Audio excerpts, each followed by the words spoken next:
I'll take it.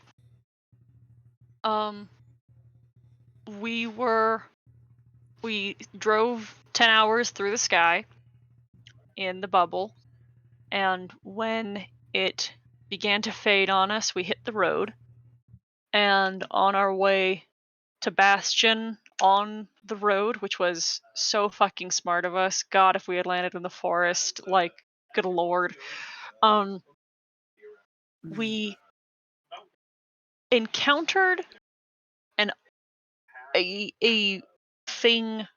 I don't know if it was called or it called itself a watcher The that observer. had witnessed our failure, and had let us know that it was one of the first of many that would be coming, uh, presumably to this plane, and that we needed to be aware and wary.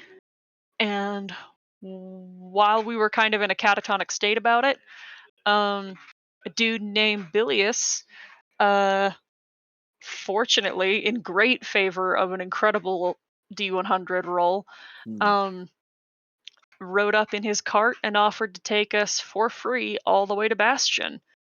And we booked it. Um, Made it there in like 2.5 days, something like 3.5 days. Then right into the Lightspire Cathedral,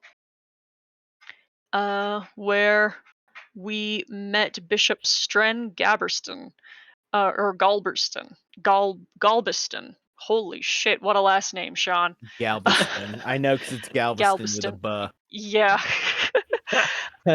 um. Made me Uh. instantly dislike him more. It's a bad name. Look, it's just close enough to fucking Galveston where I live for me to be like, nope. Yeah. It's okay. He's not a good dude. It's bad. He offered to do these um do the resurrections at no financial cost, provided I do him some favors, one in town and one out of town. The one in town being tracking down a manuscript that he has heard rumored exists and he wants to be the sole owner of. And I think that's the only details I have about that. Um, I took advantage of the fact that he wanted to get everything done as quickly as possible. We rezzed our two friends, who are more than a little bit disoriented, and rightly so. And Cal has insisted that the safest place for him to be, since he does not want to be in Bastion, in the case that the debtors of his try to find him and do something profane and horrible. We have gone make me pay them back. Right. Exactly. um, we have hunkered down in the servants' quarters of the oh my god, I used to be able to say it. Clentinthialnar, fuck, estate. I'm gonna keep trying on my own time. Um, and have decided that we needed to rest before we meet Cal's parents. So we all took a sleep. That is correct. I also made some friends at the temple that I plan on meeting up with later. But yeah, you also in go ahead and give yourself inspiration. In as a further note to Rainier, in relation to that manuscript, you're to meet his assistant. Essentially, like, Jaras. hey, yeah, you're supposed to meet his assistant when, like, when you're able to, right? Yes, And I have told him to meet me at the Slayer's Sanctuary in 1 or 2 days, which is not helpful to either of us, but we have other things we need to take care of first. So Right.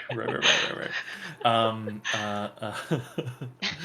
sorry, Giraffes, you're just gonna have to meet me when you meet me. yeah, you guys will catch you on the flip side. Yeah. Cool, excellent. Um, He's literally just yawning. you have all completed a safe long rest in the residence of Cal's parents. It is early morning. You all are asleep in empty rooms spread out across several servants' quarters rooms that were not in use at the current moment. It's roughly, oops, that's day, not hour. It's roughly, you guys had a bit of a late night, some of you anyway. It's roughly 9 a.m. by the time like everyone is like roused themselves. um, what do you all do?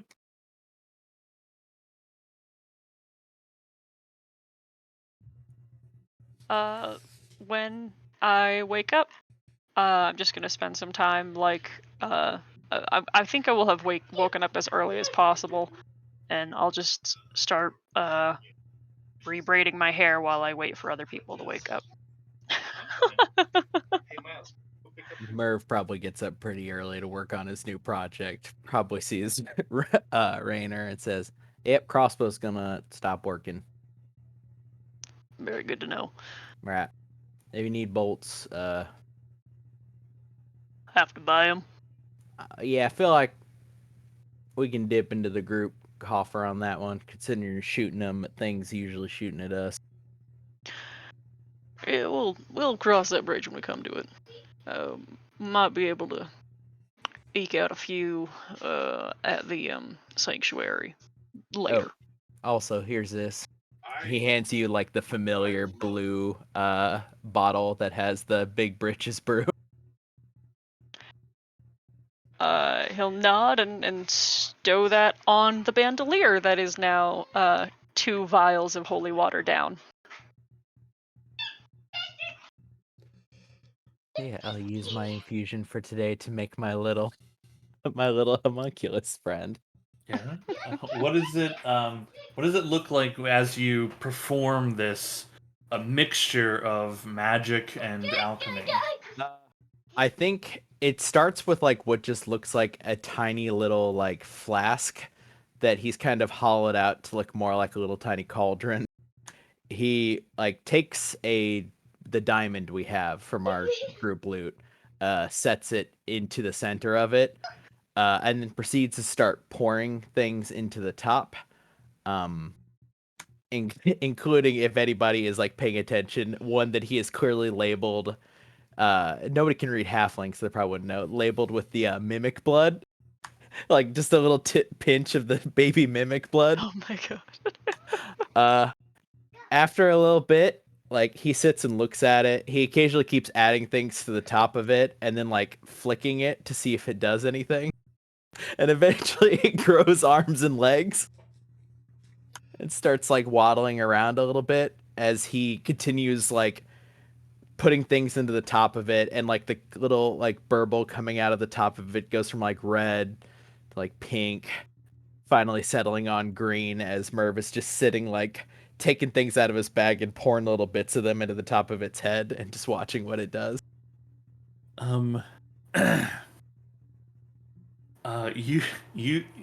You see, this is what Murph has created. He has made something wonderful. Look It's upon fucking it. crazy. What? Look upon it.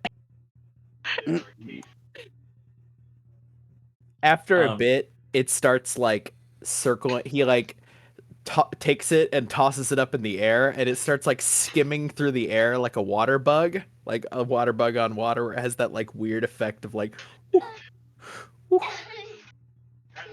It ambulates around hovering by unknown magical means. These little these little eyes that go wide and then they scrunch in what you can only assume is a smile of happiness, but because there is no mouth to speak with, it is difficult to ascertain. But this thing looks incredibly pleased to be alive. Uh,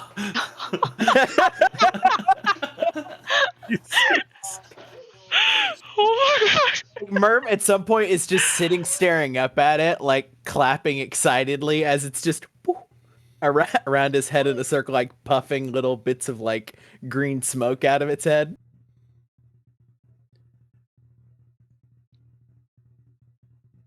For the record, I'm feeling better. Oh yeah, I can tell. Look at it. I It- think it's like a baby mimic, but not. At least that's my charming. theory. Charming. It's delightful. there's a knock at the door. There's a knock at the door.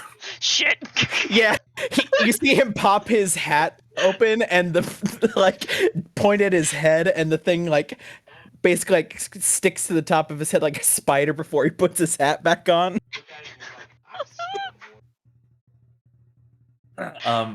After a few moments, the door like creaks slowly open. Someone who is like checking to see if everything is okay before they open the door all the way. And as the door cracks open, you see a large furred head, horns, and a cow-like nose. This is the head of a large minotaur. Peeks through and says, "Don't mean to disturb, but breakfast is ready. When you are prepared." Kalwunex sits straight up. Breakfast? Ah, good to see you again, Kalawunax. Have the masters of the house been alerted to our presence yet, or is that something we're not? Yes, I know you're here. I invited you. I mean, you're people whose names are on the deed to the house, perhaps. My brother alerted me that of your presence, and I have carried that along to the master and missus who are waiting at the dining table as it is. Oh, good. I forgot we went with a Rufus and Yeah, and a Rupert. Wait, there's two of I you? made I found a little art. Oh wow! My God! Holy shit! That's perfect. Fucking rules! Hell yeah. Hell yeah. Oh my god! They're twin brothers. Yeah. So they look the same. It's 2 for 1. Perfect.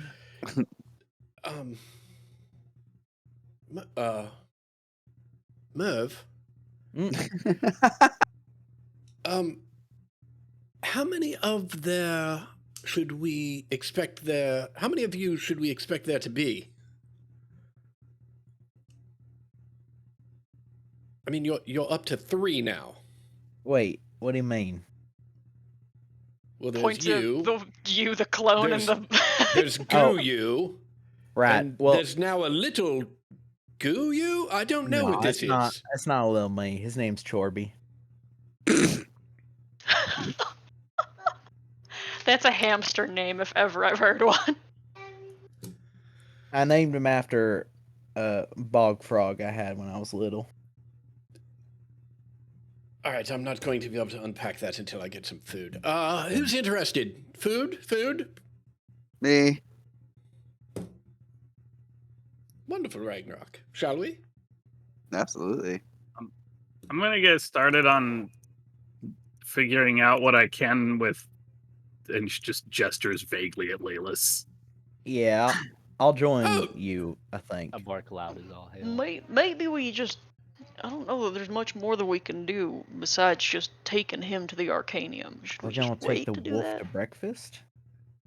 The wolf's gonna have to eat, isn't it?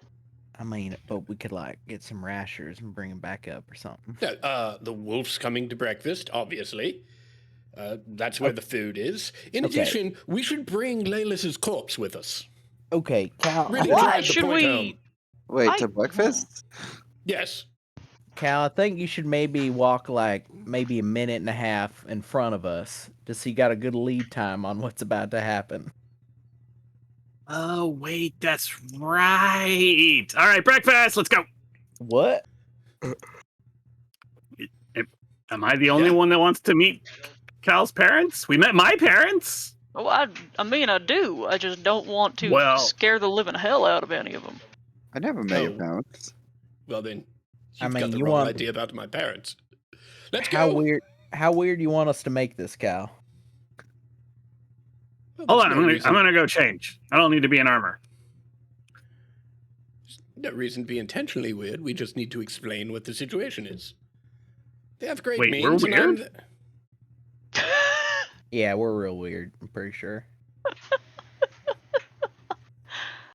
Huh.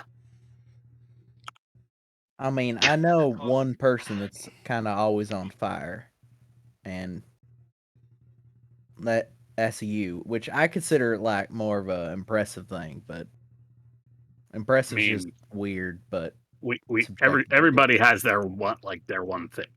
yeah, That's not just me. Ragnarok looks confused. I If mean, you I- all are, if you all are ready, I can escort you. Oh, Rufus, would you be so kind as to carry the corpse? He looks at it for a moment and looks at you. Of course, sir. Thank you. I'd start marching to breakfast. Follow suit. You all gather your things and hand Rufus corpse laden. Carrie escorts you all into the dining hall prepared for breakfast. It is a long, ornate table seated for 15 easily.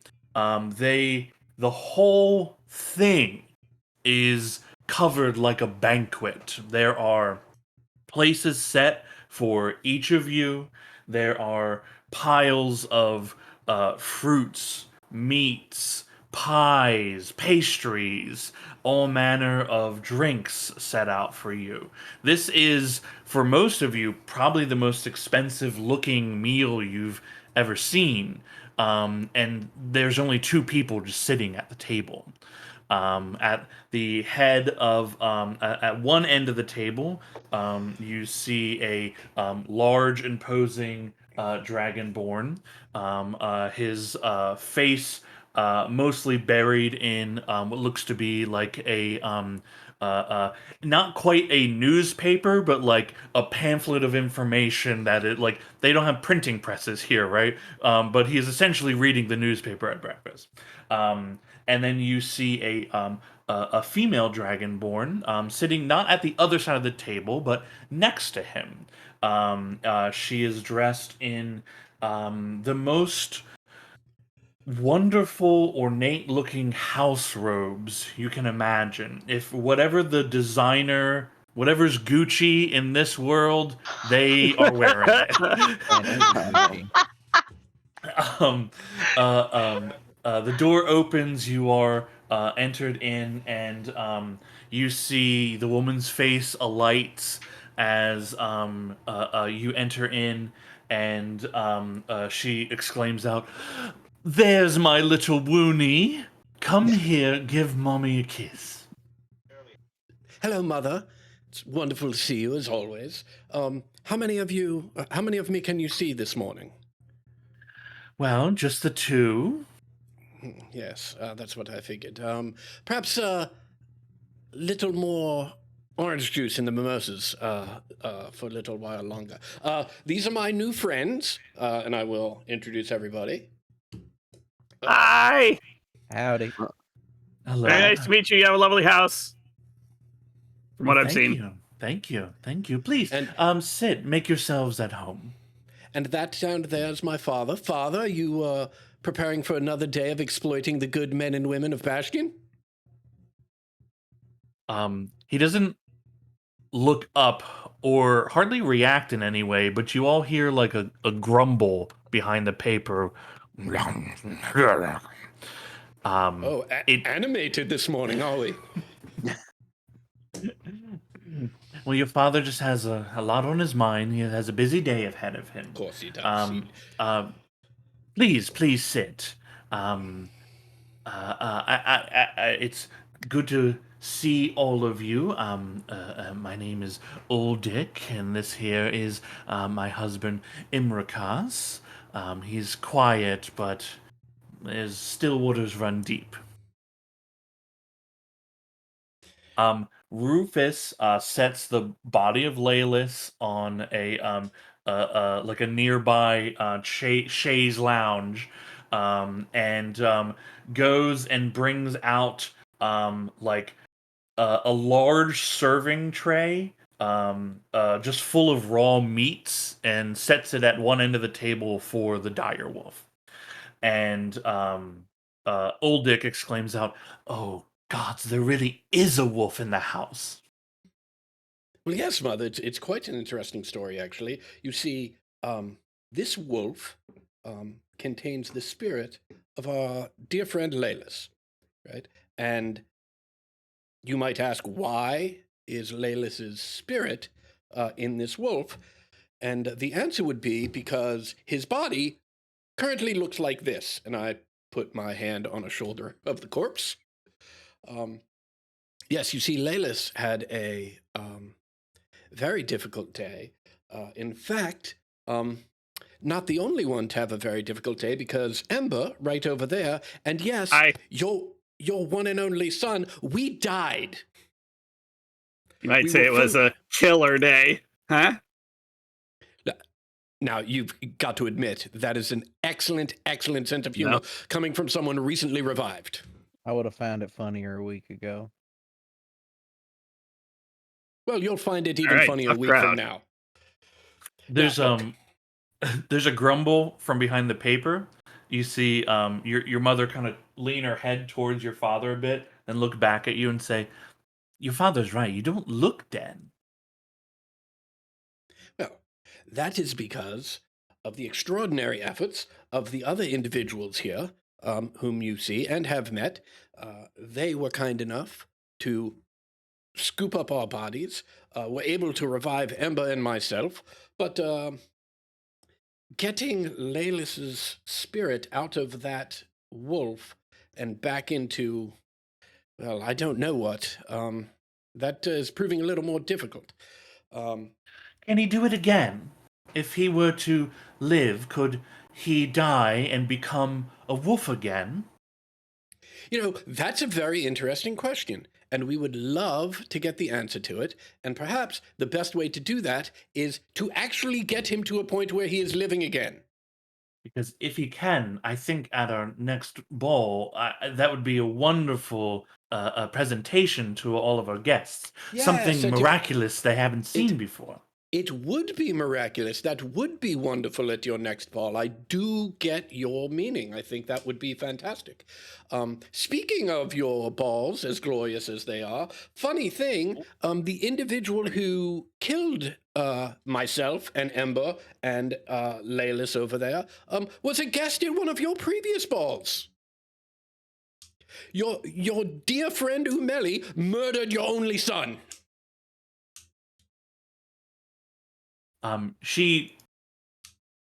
You can see her thinking for a bit. 9 hands. 9 hands. Yeah, Wow. they are floating. I haven't thought of that woman in ages. Do you remember, honey? Do you remember? Right? The one with all the, you know? Oh, yes. I remember now. She was the talk of the town that year. The child prodigy finally turned woman. Well, she came to some of our events. Yes. I mean, she was quite friendly. Are you sure it was her?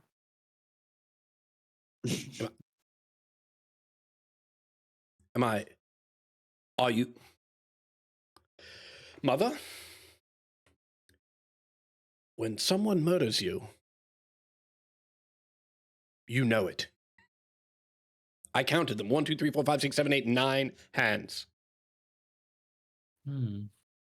I'm Which- told, in fact, that she remembered me and you. Can't Well, confirm. we're very impressionable. Everyone knows us, but I didn't until today. Also, Rodor over there was there and can vouch for who she was. yeah, definitely Umeli. Nine hands. This house is really nice. Rotor looks very nervous, sitting at this expensive table, in her very like plain, plain clothing. Well, I mean, look, she came to a few of our parties, of course, but I mean, she was harmless. If you ever got caught in conversation, all she wanted to talk about was things she dug up from the ground. I mean, boring, really. I see what you've done there. Digging from the ground to boring. Very clever. Very clever. Listen, this is all well and good, but besides needing a place to stay, after we have been brought back to life, and of course, seeing my two loving, doting parents, the real reason I'm here is to tell you that I am a new man, Mother, a new man. I have agreed to not just travel with these fine people, I've taken several jobs with them and gotten paid. In addition, I know you'll find this difficult to believe, but you remember Kieran, of course. Of course. How is We he have- these days? Oh, he is quite well. We have come to an agreement, Mother. An agreement much like yours, if you know what I mean. You see, her eyes turn, and your mother and father share uh, a look with each other. And she turns back to you. You see, like her smile, like fade a bit, and then gets put back on. That's wonderful, dear. Ah, wonderful. It's about time. Yes, so I'm a new man, a man all of my own. I will not be wanting or needing anything from either of you anymore. Well, of course, with the exception of whatever you can do. I know you have many resources. Whatever you can do to assist in getting Layless out of the wolf and back into Layless or a Layless, that would be nice. And also, anyone, well, Baracus from the Arcanium, he's the one who hired us for information about Umeli, and you know Umeli, so perhaps you should summon him here so that we can all share this Umeli information. But that's it, just fixing Layless, getting Baracus over here so that we can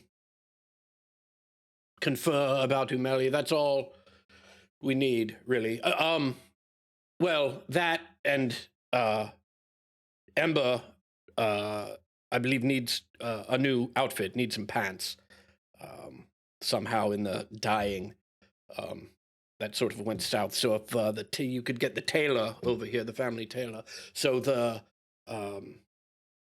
getting Laylis back into the body, getting Baracus over here, tailor for Ember, and well, maybe for all of us, it would be a nice little pick-me-up if we could all. So as long as the tailor's coming, perhaps for all of us. So the Laylis thing, Baracus, the Ember pants, tailor for all of us as a little pick-me-up. Well, maybe that's not enough. Maybe a night at the brothel on the family dime would probably be a better way to raise. Oh, and if I'm going to go out, you should probably allow me access to the family funds again so that I can pick up the tab for that as a thank you for bringing me back from the dead. And if Bergen happens to get paid back while that is going on. But that is all. That is everything. Well, actually, perhaps would each of you like to make a request? I shouldn't speak for you. Perhaps there's something you'd like.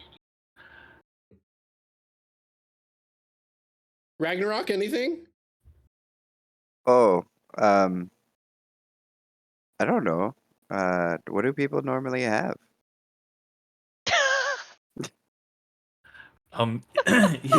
You you see Rotor kind of like lifts her hand a bit, and she's like, I'll have a second glass of wine if yep, definitely. Glass, don't be ridiculous. And I'll just pick bottles up and walk them over. Your mother looks at you, has been watching you for this. She looks at you and goes, Woony, Yes. your father and I have been clear on this. You can't keep dipping into the family vault to solve all your problems. But Mother, I'm not dipping in again to solve all my problems. I'm dipping in this one last time. And I died, Mother. Do you not care? Well, not for nothing, but you have played the death card twice on us. Oh, this time he fucking died. Yeah, we carried him 3 days. Technically, he was You can talk to the frozen. bishop. Frozen in a block of ice. Oh, speaking of the bishop, you should probably. It's not fair to make us pay for that. You should probably pay the bishop back for whatever cost they incurred bringing Ember and I back.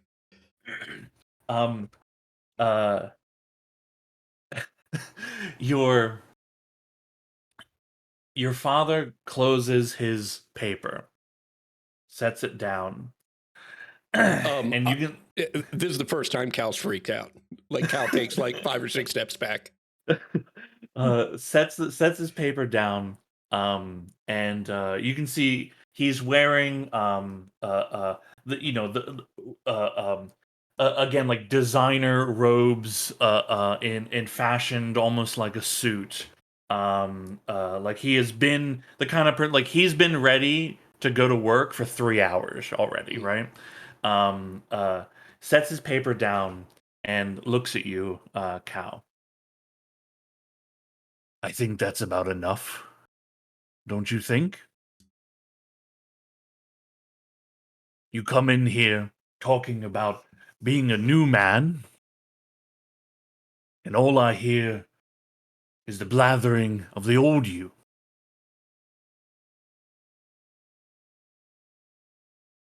It's time you took responsibility, Cal.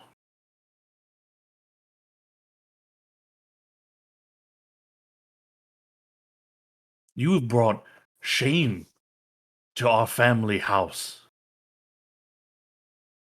I'm trying to establish a legacy, to have our family's name etched in stone here in Bastion, so it may never fade, and yet every meeting after meeting, there are concerns about our ability to make payments, rumors of gambling debt.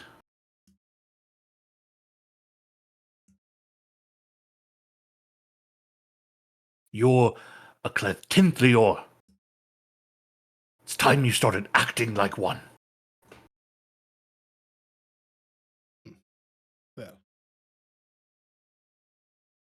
you say I bring shame to this house.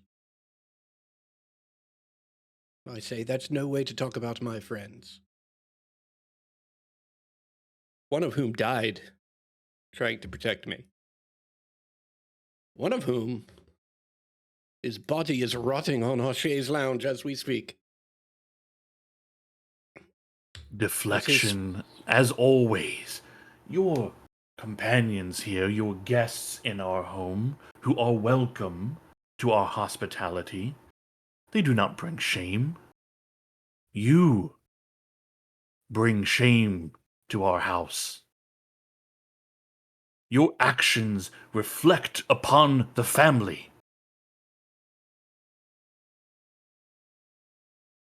So no, we will not fix your problems.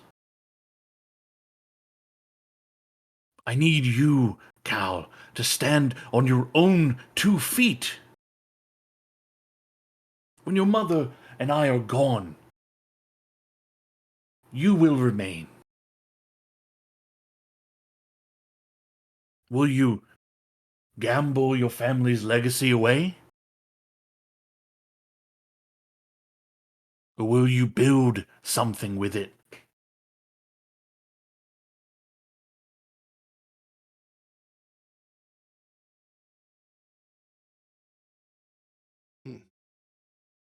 Is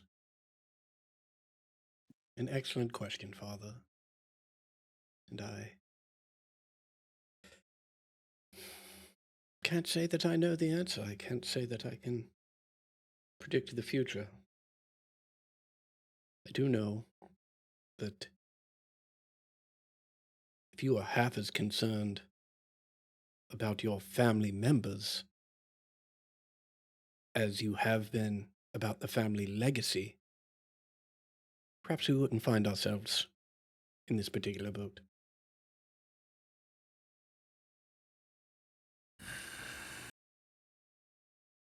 Late for work, are you?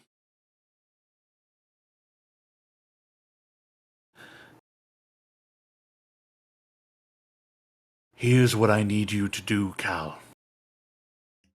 I need you to go out there. Pay your debts. Bring honor to our family name again. And come back with your head held high. I know you can do this because you are my son.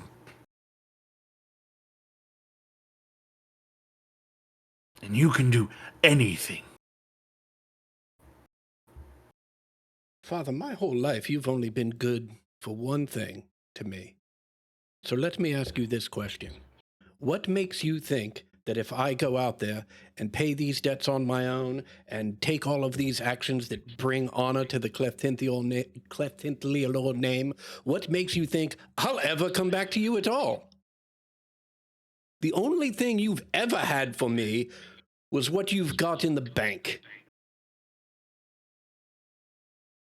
So if you can't offer that to me now, when my back is against the wall and my friend's back are against the wall, then we have nothing to offer one another.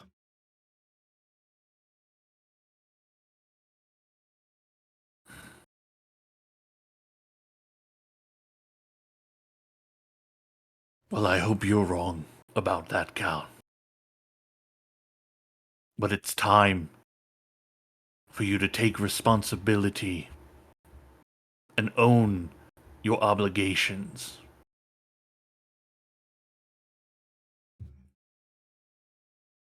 Very well. What time would you like us out of the house? You see your mother look at you. Woony. You heard him, Mother. My friends are welcome here, but apparently I'm not. So perhaps I should ask a different question. What time would you like me out of the house, Father? Your father stands up. Well, as you insist, Calawunax. You're all welcome to finish your meal here. Rufus will see to any of your needs.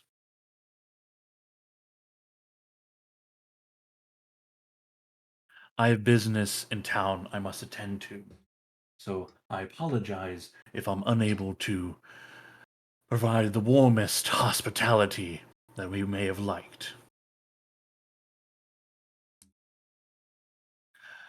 Cal, you may stay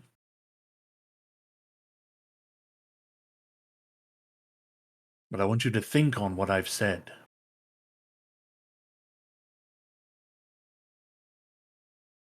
Of course, Father.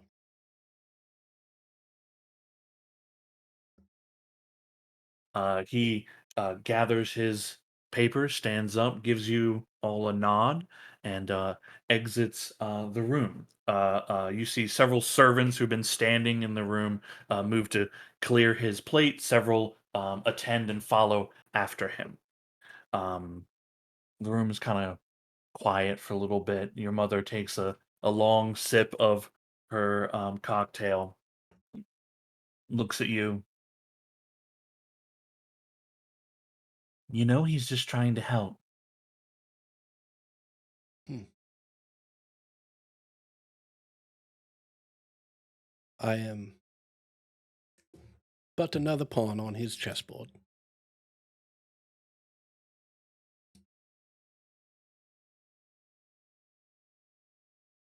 Might be hard for you to see. You are his queen.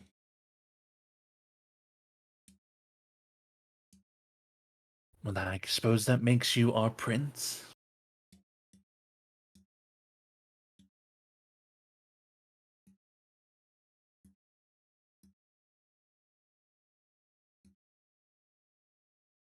Perhaps.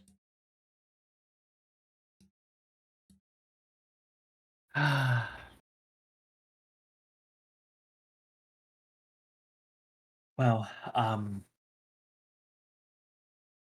she looks to all of you. Um,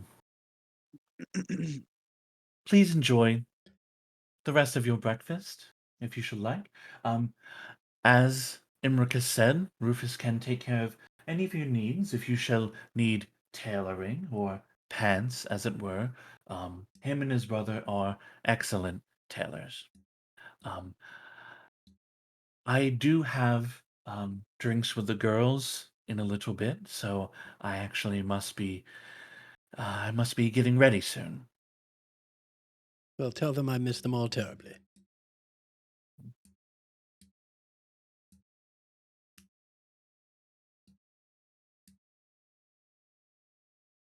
She stands up, walks over to your cow, and gives you a very warm embrace.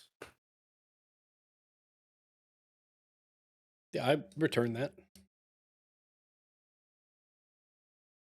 I'm sorry this wasn't the homecoming you imagined.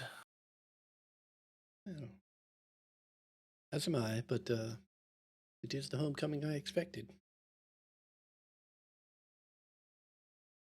See to this Bergren business, yes? What about the Bergen business? Bergren, the Yes. man you owe your debt. You know he's come to the house.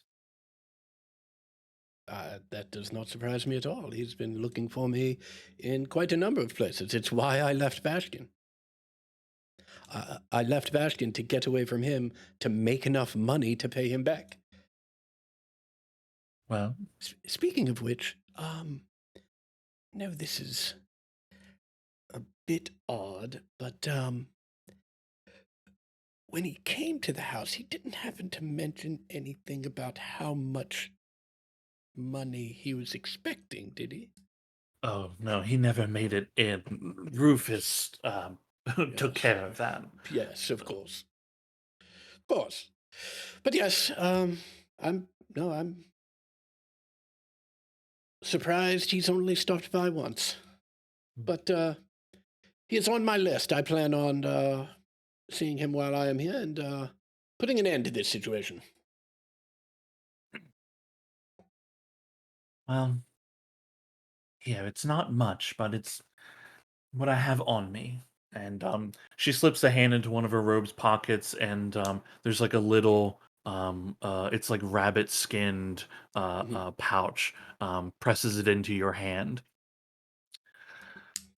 And there's Thank you, Father. enough there for food or whatever for a day or so, I suppose. It's very kind of you.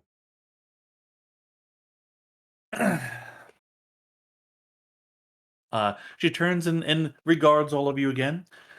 Well, thank you all for looking after my little Woonie. Been a pleasure. I hope to see you all again. And she grabs her cocktail, makes her exit, and several attendants clear her space and then follow her. And you are left in the room. The dire wolf loudly cracking bones off its silvered serving tray, and Rufus standing at attention should you need anything. Cal, in the pouch Mhm. is 50 platinum coins. Okay. Awesome. Oh Thank my you. god. Food for a day. I was waiting for something like that. And I was like, what is pocket change to her?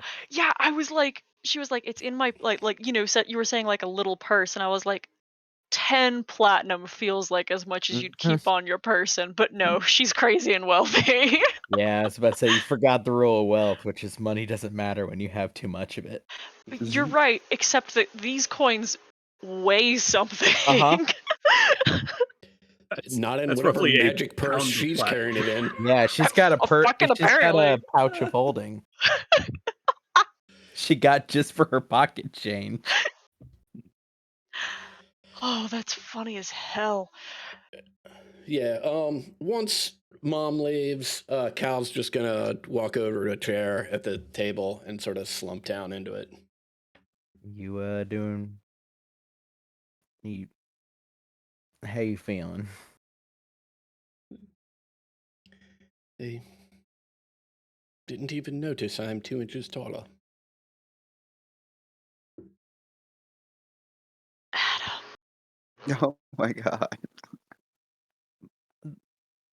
Look,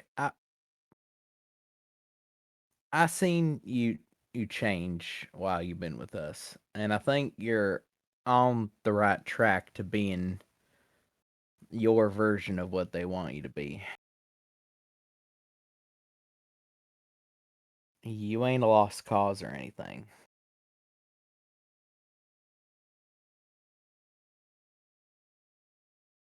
That's very sweet, Merv.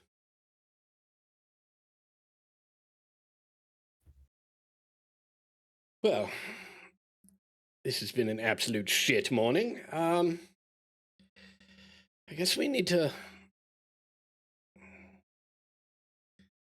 Well, I guess we need to figure out what to do about Leilis. We're gonna eat first, probably, and then. Yes. Go to the Arcanium. Ugh. Emba, Mm. is this a normal parent interaction? Mm, Not that I am familiar with. Okay, I'm good. not I hungry. thought I I'm was gonna curious. go. I'm gonna go look into Leilis and the belt again. I'm not hungry. Just trot Well- behind Ember. Rufus, Ember, please, at least speak with Rufus about new clothes. Yeah. The dress will do for now. I'll worry about it when I gotta put the armor back on. If you like, miss, I can take your measurements. It will only take a few moments.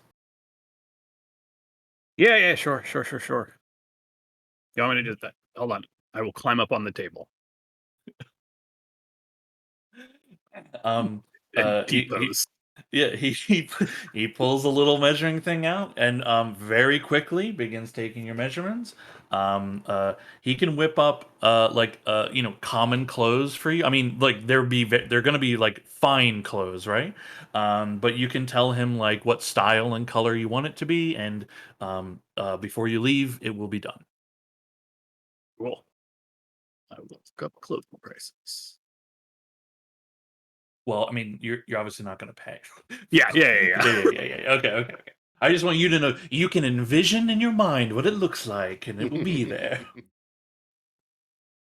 Rufus, could I get a thick new scarf? Like a scarf you gotta be able to like not breathe in super much. If you got around your mouth. Of course, I am well skilled at knitting as well. Merv looks at Cal. This guy, or them plural, they're great. Oh, Rupert and Rufus? Absolutely. Do they both like sewing shit, or is this just his specialty? Oh, no, they both are exceptional tailors, tutors, wrestlers, nannies, bodyguards. Their skills are practically endless. Don't know what a piece of shit I'd be without either of them.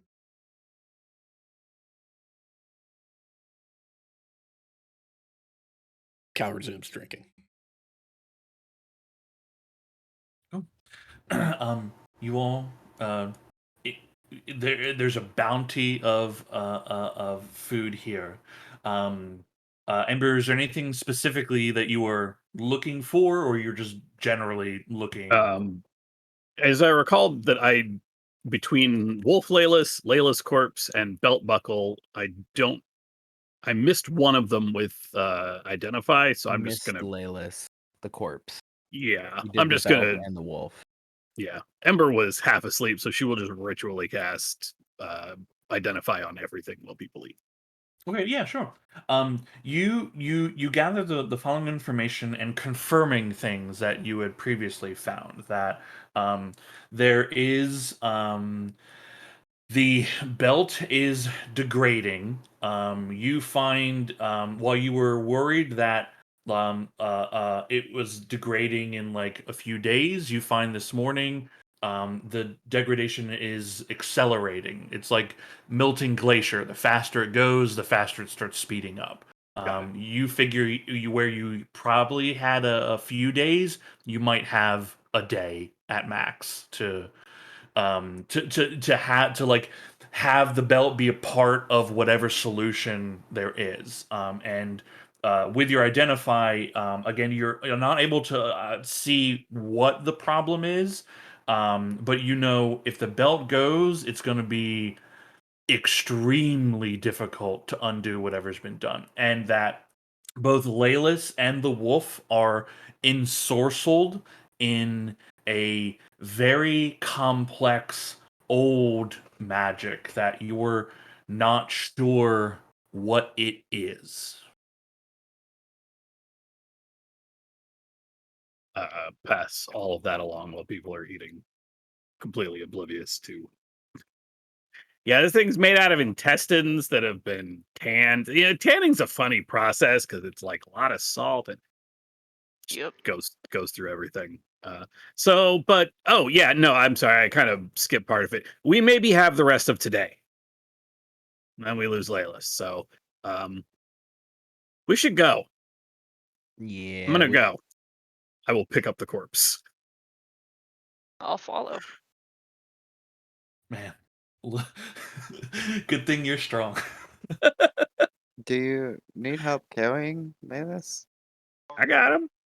Okay. I mean, do you think we should, like, we could put the body in like a sleeping bag or something?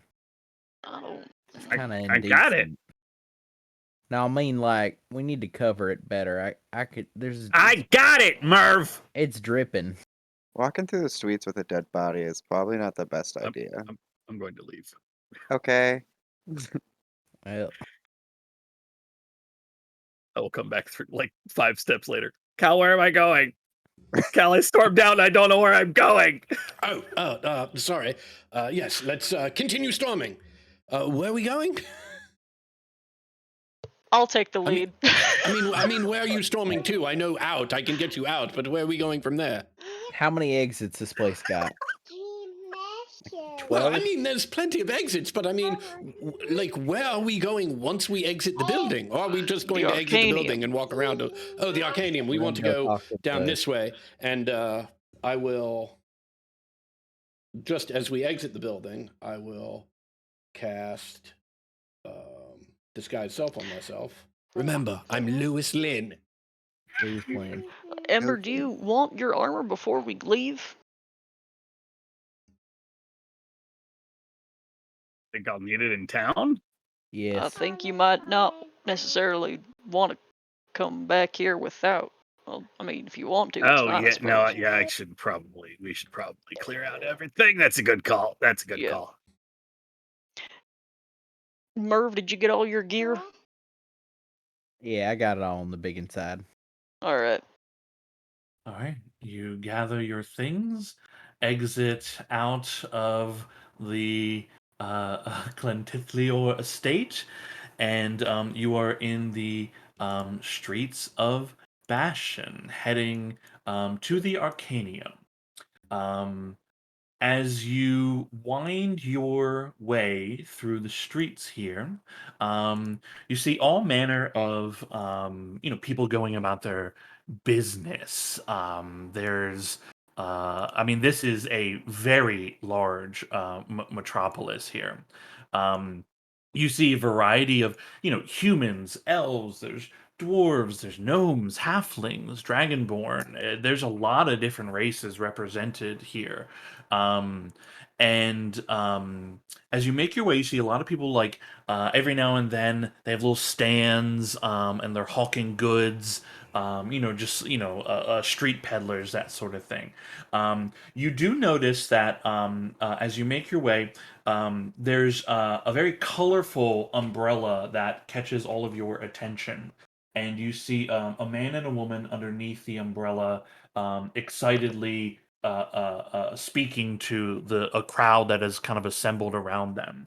Um, as you're making your way through, you overhear them speaking about the ability to offer for a low cost of only 10 gold, the ability to cast simple spells. Um, and they go on basically, street hawking, the idea of being able to the regular man to have access to the magic that the Arcanium keeps locked to themselves. The crowd's pretty excited. A few people step up and pay money.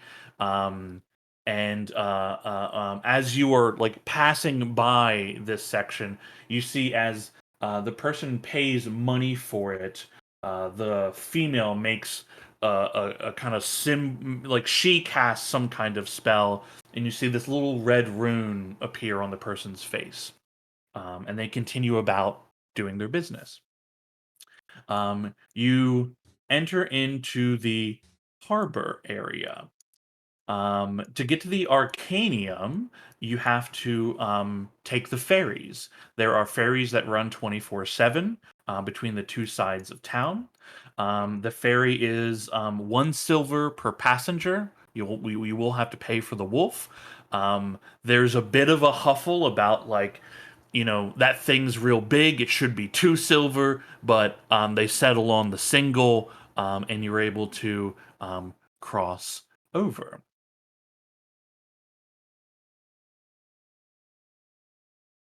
Do we want to party pack that silver for the wolf? Yeah, that sounds right. Okay.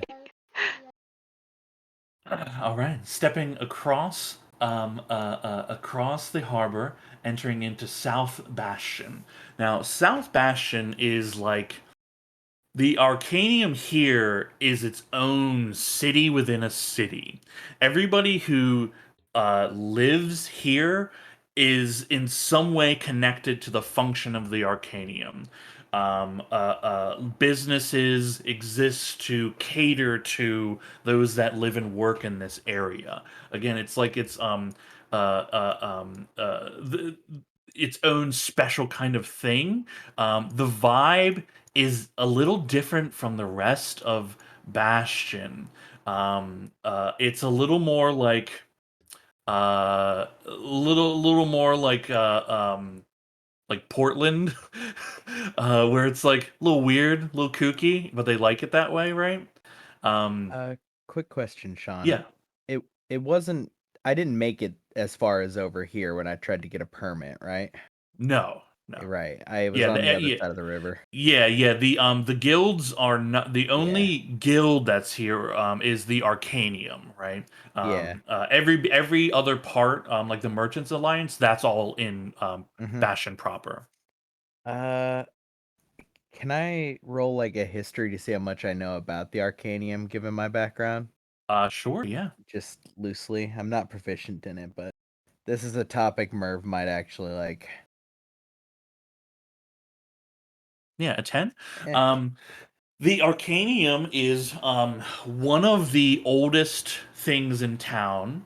It didn't used to be here. It used to be part of the other side of the city. It used to be in Bastion proper.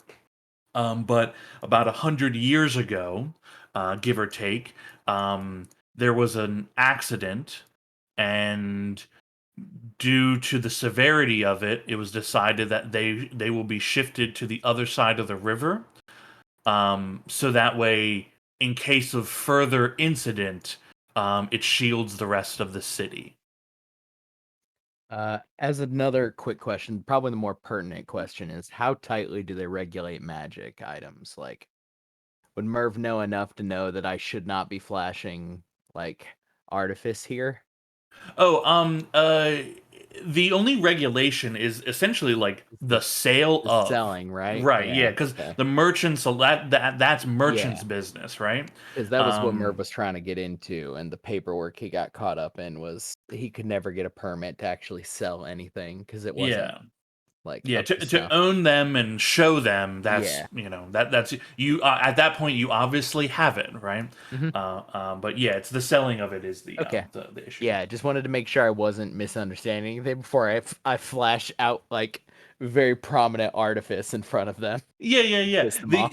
The general thing is like in this world, right? Like people recognize magic and they know it's dangerous. So like if you're just like willy-nilly casting cantrips, people are like they think you're like gonna do Yeah. something, right? It's the same as pulling a blade. Hmm. So like it's if you don't declare your intention or ask permission, like you can legitimately get in trouble because people will be fearful for their life.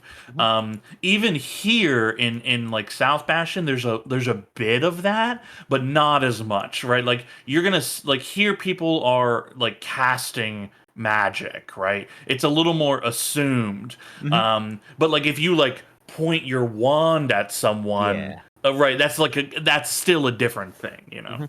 Okay, got it. Yeah, yeah. Cool. You make it across, make your way through here, and then enter into one of the gates that lead into the Arcanium proper. There are guards here at the gate, and they look upon your group and say, "All right, what's your business?"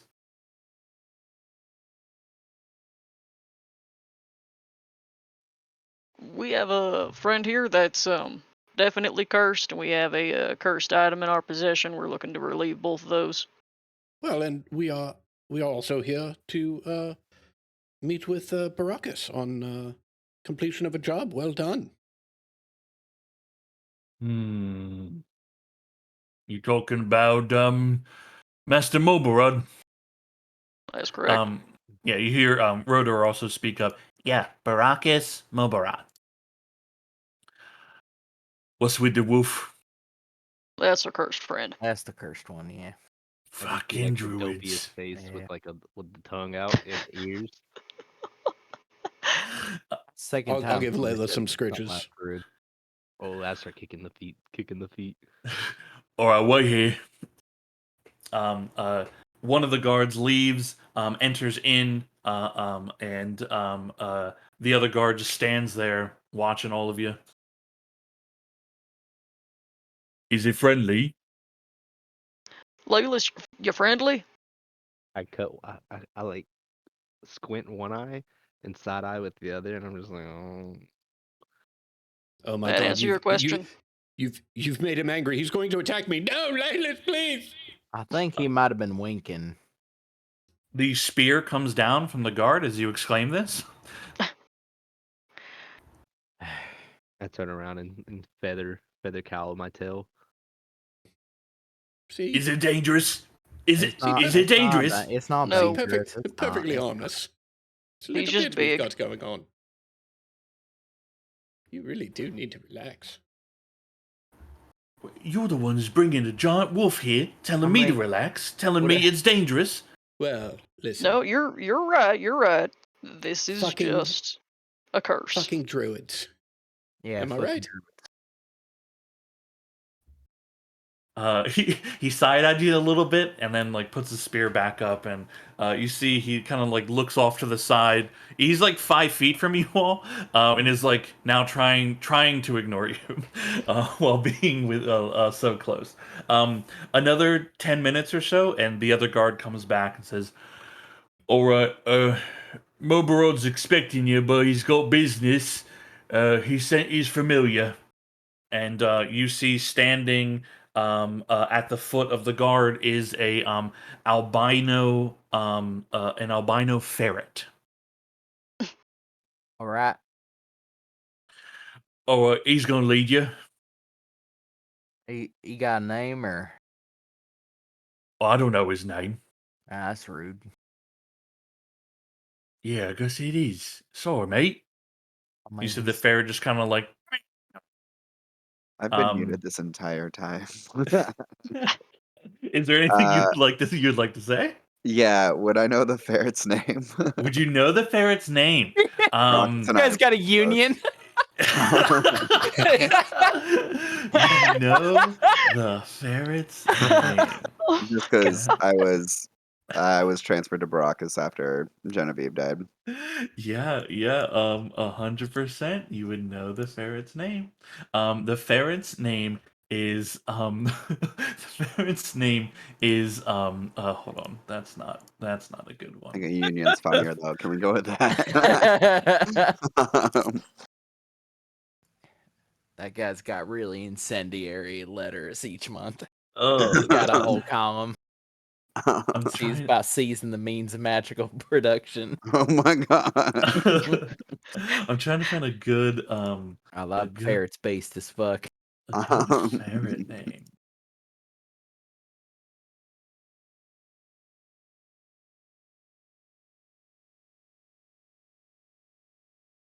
Okay. The ferret's name is Minden. Oh, that's a good name. Hi, Minden. It looks at you and you see it like it's on its back legs, like stands up, and like with its two little front legs, one of them waves at you. Oh my god. And it gets back on all fours, like moves away a foot, does a circle, moves towards you all, and then moves away 5 feet and looks. And it's like it's clearly trying to indicate like follow me. Minden's very nice. We can trust him.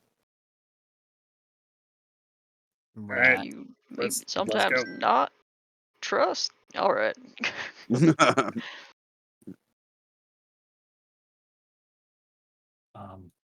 Hold on, I need to write down the name of You may need to prepare familiar names in the I future. need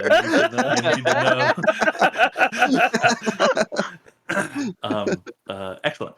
Cool. All right, you are led into the actual grounds of the Arcanium. This is a magical university. They cater. This is not Hogwarts. There are no children here. This is a university for grown adults. The only the only child who has ever studied here is the child prodigy Umeli. Hmm. Minden leads you through the courtyards. You see students going about their day, professors moving about, workers at the university doing their thing, maintaining the grounds. There's a grand fountain in the center that a lot of the students are sitting by. You see some casting shape water cantrips and making different shapes and things as they're eating lunch and laughing and just doing as it's magic college. Um, Minden leads you into the main building of the Arcanium, and you see as like there are guards here, Um, uh, um, but as they see like your group, as strange as it is, being led by Minden, they part ways and allow you to pass through. Um, Minden leads you into the large, up the marbled stairs leading to the front entrance of the Arcanium, through the open pillars, and then through the large open doors that lead into the interior. He takes you down a few hallways. This is a very large building, a lot of people moving in and out. uh, you guys you catch some eyes, but you also see like there are other familiars in this place that are moving about their business. There are people that are in like you see some other beasts in here that you can assume to be students in an animal form walking around. Um, you are led out of the more grander areas of the Arcanium and are led to a door leading to subterranean chambers. And you find yourselves kind of quickly leaving the grandeur of this place, and the stonework becomes less ornately smoothed marble and granite and more worked stone and more like castle dungeon as you go deeper and deeper beneath the arcanium. The hallways also are twisting in a way that you're not sure that you could on your own get back out of here. It becomes confusing after a short time. Um, you see the arcane lights that illuminated the spaces above are replaced by torches burning. They're burning and leaving their oily marks along the walls until you eventually find yourselves standing in front of a large wooden and iron set of doors. And above the doors is in faded lettering. It says "Research and Reclamation." And you see Minden hops through a little ferret door, a little hole in the door for him, and he pokes his head out, makes a little, and then disappears. Back within, the doors are closed to you, but he has entered in. I try to push my nose through the little ferret hole. Your nose, like your snoot, goes in, but it's a ferret hole. Yes. I just start sniffing loudly. Oh, hey, give me a perception check at advantage.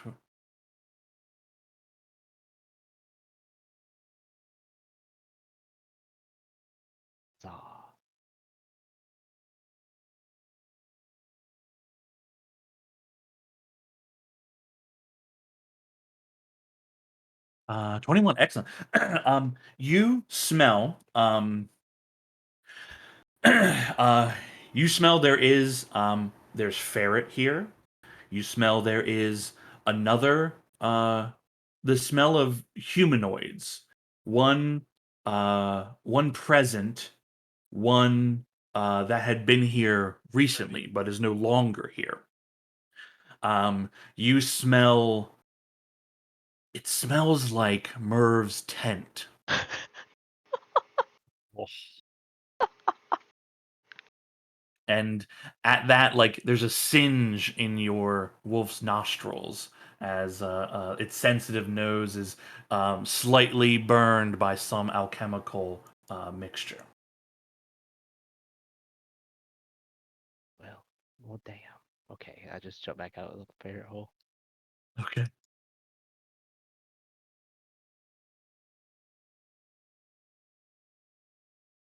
or someone hands are full. I'll get the door for her. All right. You push the door and they open up, revealing within a very large chamber, unexpectedly large, given the kind of cramped hallways you all had to make your way in here. Um, you are also instantly met with, again, smells familiar of Merv's tent.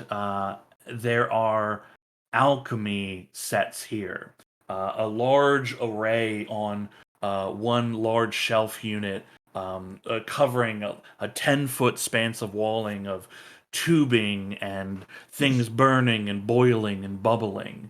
Merv is immediately sidetracked, like There walking are over, just staring up at it. there are shelves upon shelves of contraptions in this place. Odd mechanics. You see, there are small little metal objects that are just randomly moving themselves about the ground. Like those things like little wind up toys, right? That are just randomly going about. No business at all, just circling, bumping into things, and then moving about. There's a whirl of activity here. Um, it is brightly lit through. There are some torch sconces, but there are these strange metallic devices that have little arcs of like little arcs of lightning that appear from them from time to time and illuminate the space itself. Some kind of mechanical lighting fixture, and uh, there's a table in the center of this space, covered with books and paperwork. And next to that table, you see a small little humanoid. They seem to be laid back, sitting on top of a uh, um, like a metal chair, and they're kind of laid back. They're a little bit shorter than Merv, with a bushy beard and long hair, and they're laid back, and you can hear them snoring a little.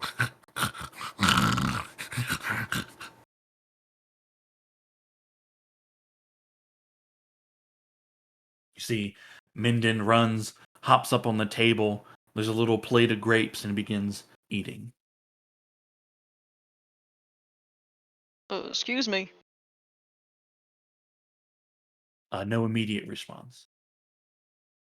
I clear my throat very loudly. What? What? What? What? Huh? Good morning. The figure sits up with a startle, eyes wide, and looks around the room, and then catches your group at the open door, and looks at you and goes, "Oh, oh, hello. I wasn't expecting visitors." We have a bit of an emergency, actually. We have here a fella who's been cursed. He's in there, and I'll point to the wolf, and he's also in there, and I'll point to the corpse. Oh, necromancy's on floor 2, I'm afraid. It's We weirder followed than the that. ferret. The ferret brought us here. Minden. Oh, Minden. Why are you bringing strangers into the laboratory now? We're Minden supposed to makes- meet with what's his name? Baracus? That guy.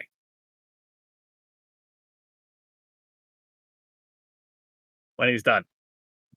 We're Oh, also maybe not dealing with it might be more less necromancy, a little bit more transmutation, something. It's very weird. wait, are you the group that Baracus hired to head into Karakara? One of his Yes. Yeah. Oh, he only recently came back about a day or so ago. He told me something about a new hiring, but not any of the details. Come in. You see, they sit up a little bit. You see the way they move. They pick their legs up and kind of set them in the metal chair.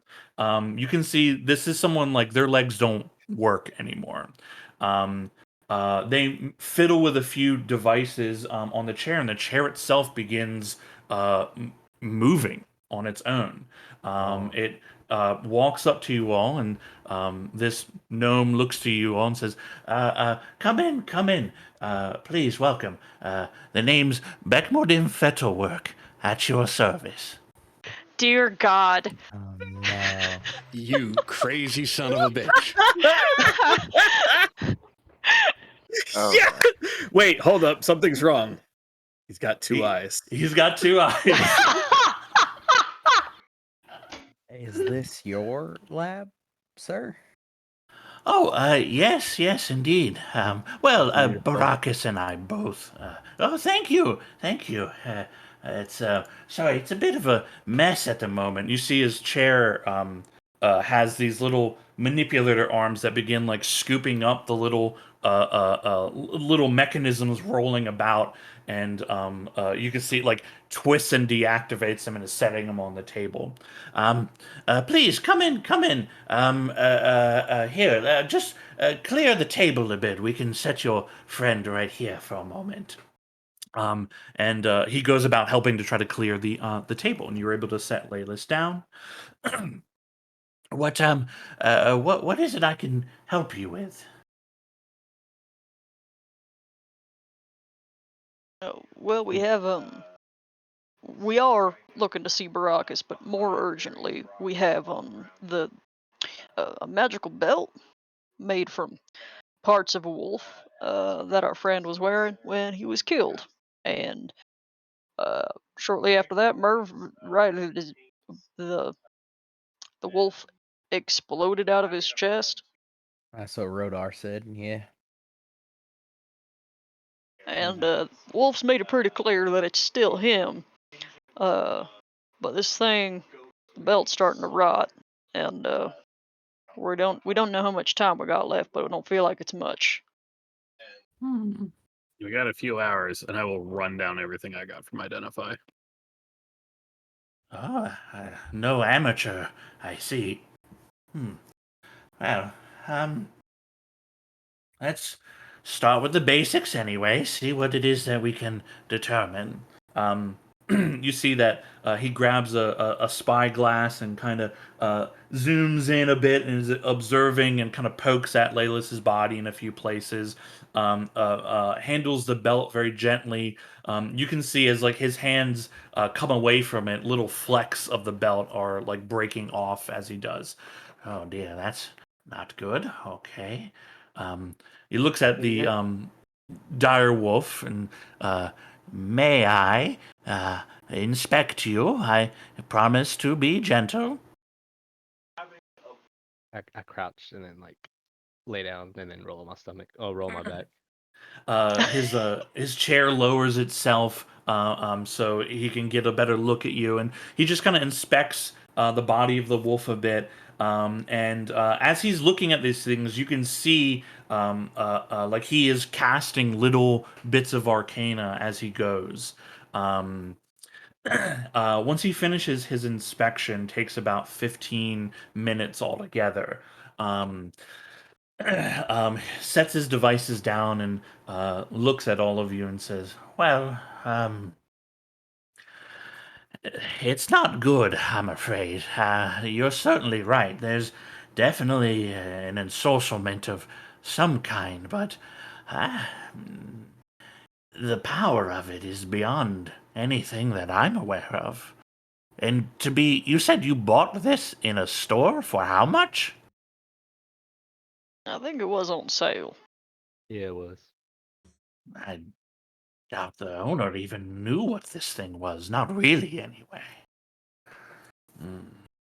Sometimes, sometimes items of Arcana can be dangerous. Not all. Most are completely fine, but some deadly. This being, well, sort of deadly. Your friend is in the wolf, that's for certain. Their essence is in there. They haven't left the plane entirely. Upon death. Enchantment is so strong, though. Give me a moment. You see he walks over to his walker, moves him over to a couple of shelves where he's like looking through some books and whatnot. As he is looking for a moment, footsteps are coming down the hall, and you turn and see the arrival of Baracus Moborad. He makes his way in. Oh my gods, they said a group of people with a dire wolf was here. Your descriptions, I mean, I didn't think it was you all. I, how did you get here so soon? Shouldn't you be in Karakara? We We got were. a lot to tell you about Oh, that there's situation. no more Karakara. Well, it's there, just about 30% of it, maybe 20. His eyes widen a bit, and You're he gonna hear turns. about it soon. It's gonna become news. We're just ahead of it at the moment. Yeah. He turns and closes the doors to the laboratory here, and beckons you all, to come together, and asks for you to explain everything. Now, in the interest of time, is there anything you don't tell him?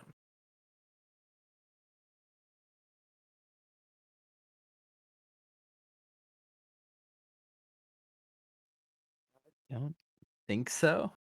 Yeah, I even if there definitely have. wasn't, Ragnarok would probably let something slip because he trusts him inherently. Merv definitely like nudges Rodor several times because she Yeah. has more context for things than the rest of us do. Yeah, At least yeah, from the initial, not from how everything went down. That was, yeah. yeah. You all explain your the events leading to entering into the temple, going Including Safeguard. into the strange facility, the cavern below, the monolith, the breaking of Karakara, the death of you and your companions, your travel back here, everything in between. Um, Bits that Rodor fills in. That she had been in Karakara on vacation, and she knows Baracus has done work for him in the past, knows that Baracus basically keeps her on like a retainer, as she's someone that is skilled in finding and acquiring things of interest. He essentially pays her a sum every month, and because she comes through fairly often, and when she does, a greater reward is provided. While she was in Karakara, she recognized Umeli, Rodor having a great interest in people of note in the history of Bastion, and um, essentially like sat down, had drinks with Umeli, and became friends of a sort. And uh, Umeli learned of their skill set, but not their connection to Baracus immediately. That came later. And that eventually Umeli showed her what she'd been working on, showed her the monolith itself. Um, uh, um, didn't explain a lot about like her research into reviving, like how the ciphers and the like the undead are connected. Like it didn't talk because Rodor hadn't really been in that part of the facility. Um, but explains that Umeli has a amulet of some kind that helps her control those beings.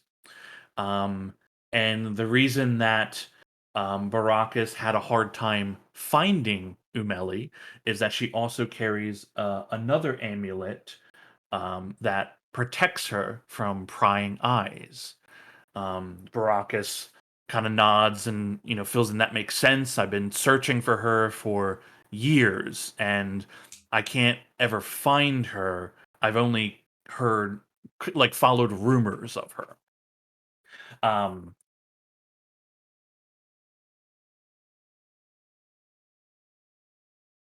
Baracus looks at all of you once the tale is told. That is incredible. And how much of the city is gone, do you think? I didn't get a good look. I was kind of focused on getting us the fuck out. And the Well, monolith, it's still there. It's in open air now. Yeah.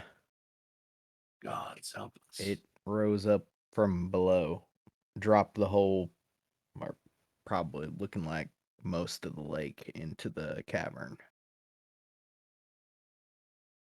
He looks to Fettlework. We need to let the council know about this. There will be. I mean, I have no idea what the future repercussions of this could possibly be. This is. I had no idea. If I Yes, had known.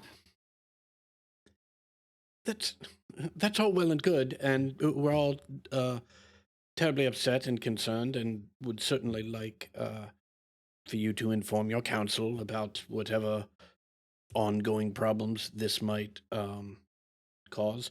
But in the meantime, perhaps you could assemble some more magical resources to do something about our friend here, who still has a chance, according to Mr. Featherwork. Still has some chance of being revived, but that's rapidly fading.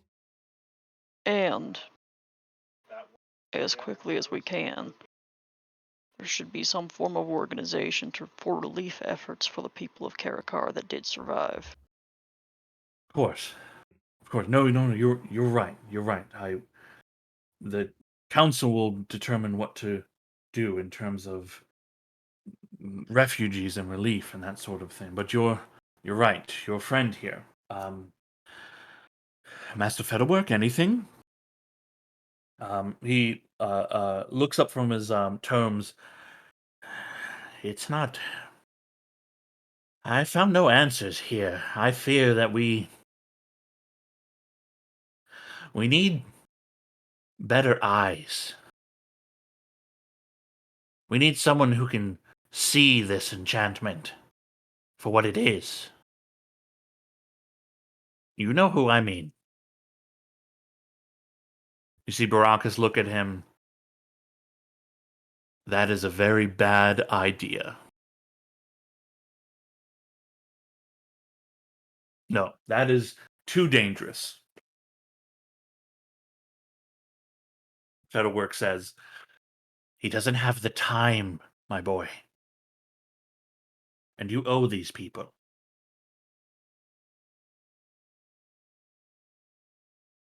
Baracus turns to you all and says,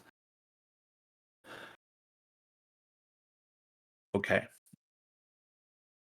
If Fettlework can't do anything about your friend's condition, then I'm afraid no one here at the Arcanium can. But there is an entity that might be able to help.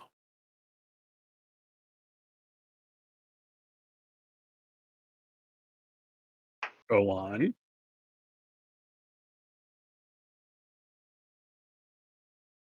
How badly do you need your friend back?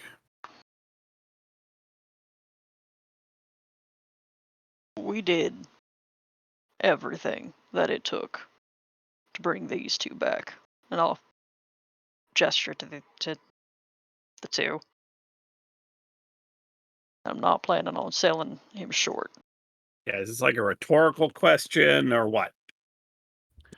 I only ask because what we're about to do is dangerous and very secret.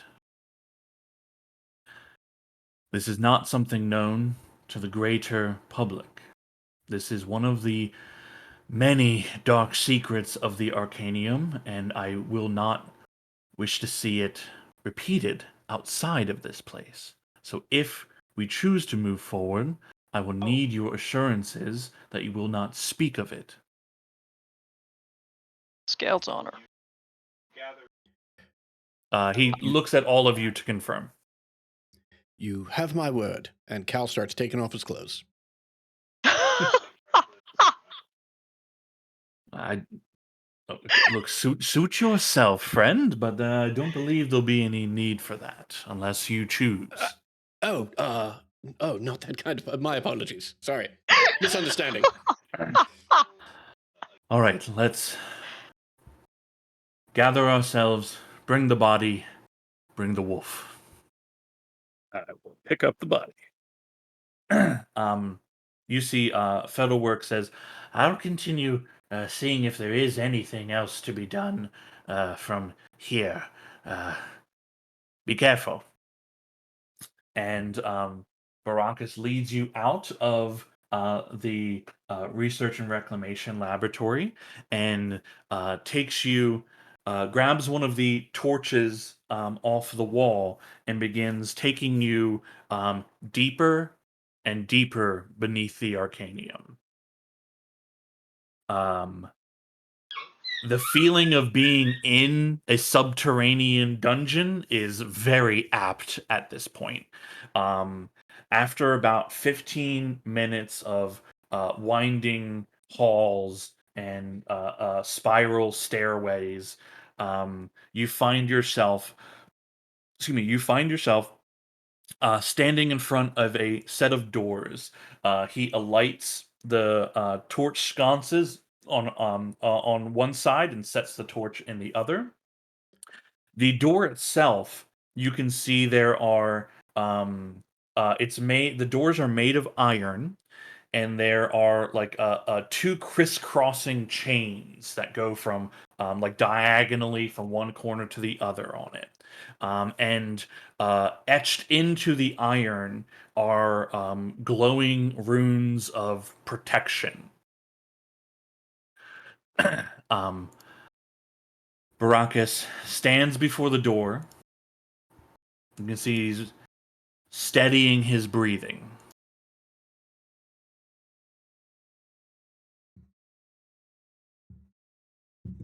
Okay. He begins incanting, making motions in the air. And through his words of power, you can see the arcane runes dim and go out, and the chains begin to pull themselves apart. You hear a kind of a locking mechanism within the door undo itself, and the doors creak inward, revealing the chamber beyond. At the beginning of that process, Mm-hmm. Cal is going to start mumbling to himself, and he is going to be casting Fiendish Vigor over and over again until he feels as invigorated from his mumblings to Kieran as possible.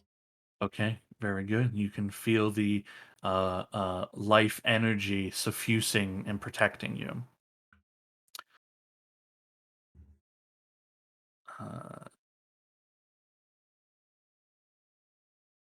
All right. As the doors part, the light from the hallway creeps into this darkened chamber beyond. You can see deep within the chamber, the room itself about 40 feet squared. You see the soft blue glow of a magic circle on the floor within the far wall. Within this circle, you see a set of eyes looking back at you all, like the coals in a dying fire. Baracus enters the room, motions for you all to follow. Does anybody not enter the room? First one in. First one in. The wolf pads forward. You enter the room. Baracus speaks again, words of power, and with a wave of his hand, several torches along the walls and braziers in the room alight, illuminating a sparsely furnished chamber. He turns and with a large metallic creak closes the doors behind you. You hear the locking mechanism engage. You can see now in the light of the many fires, there's a humanoid figure standing in this circle. There's pale red skin stretched taut against a sinewy frame with long, leathery wings folded close to their body like a cape. There's a long, barbed tail curled at its feet, a face full of sharp angles and burning eyes, and two large horns stretching up with ill intent. This is no mere imp. This is no barbed devil. This is a true fiend of the hells. And as you enter the room and the doors close behind you, a smile cracks across its face, revealing sharpened tooth and fang, and a deeply primordial part of your minds cry out a single word to each of you. Run.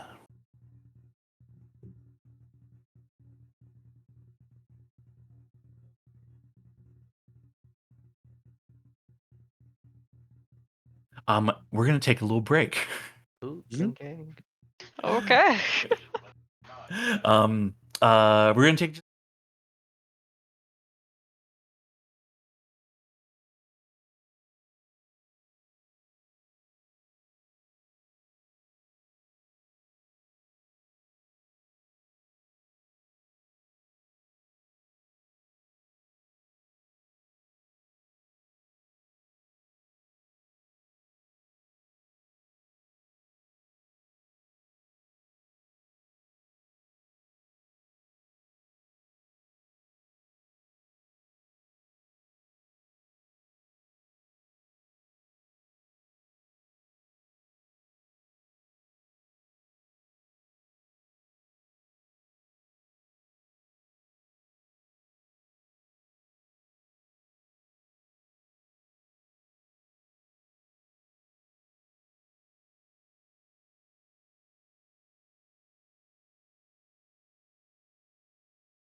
Cool.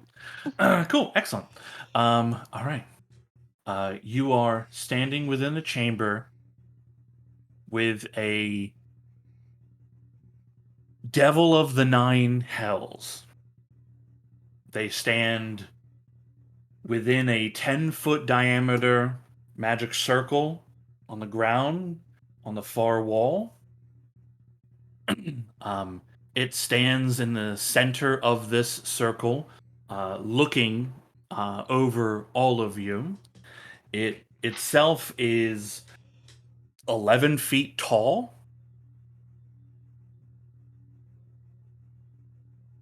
As you fill the space in the room, as there are many of you, it speaks out.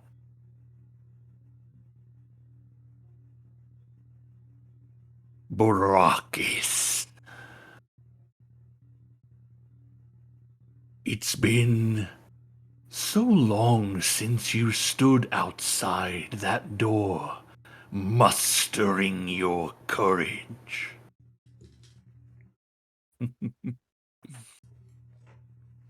Tell me, do you still hear their screams in your nightmares?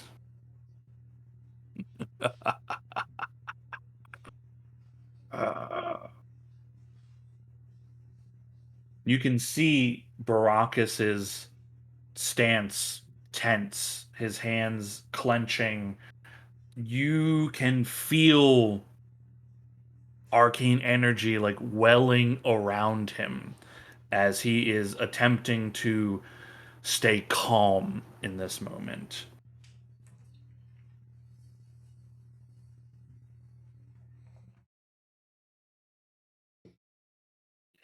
The eyes of this creature look over each of you, finally settling upon the large wolf. Oh, Barakis. If you've come to me for help after all this time, you must be desperate.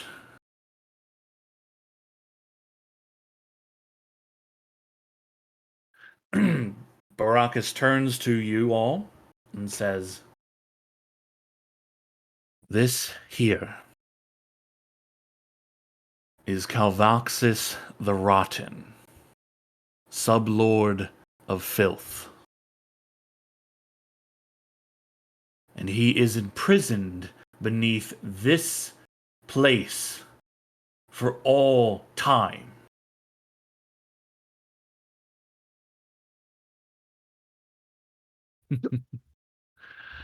What is time to someone who's immortal? Eventually, Barakis, these runes will fade, as will the world above, and I will be free again. Why are you here?"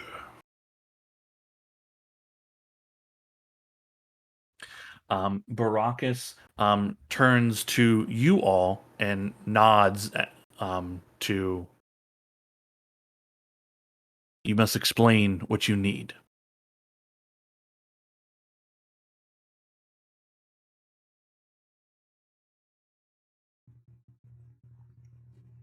This is my friend Laylis. That's also my friend Laylis. This is the belt that I need to know how to fix this.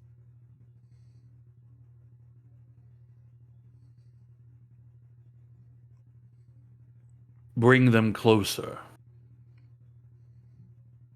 so that I may see them.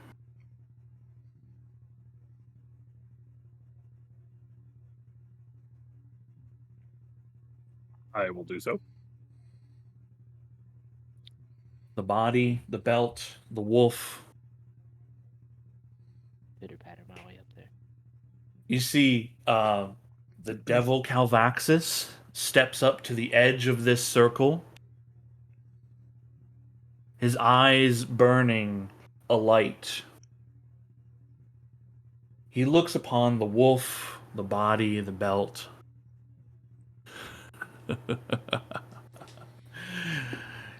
This is what you come for.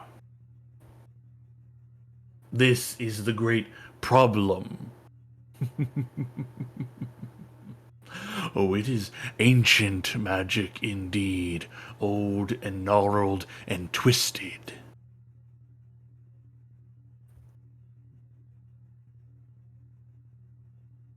I could easily unravel it for you. But there's always a price to pay.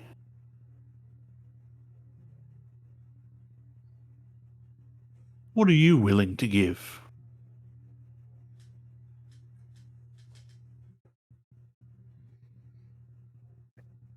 Question for you first. Where do you stand with Tiamat?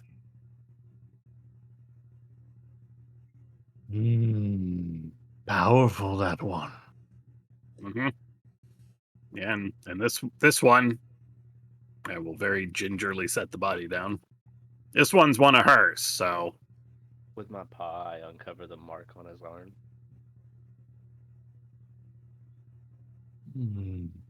I have no affiliation with her, if that's what you mean.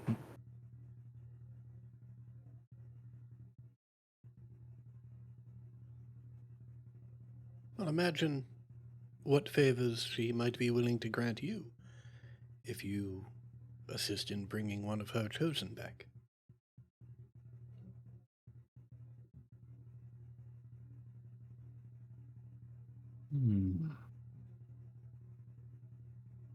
Clever. Enticing.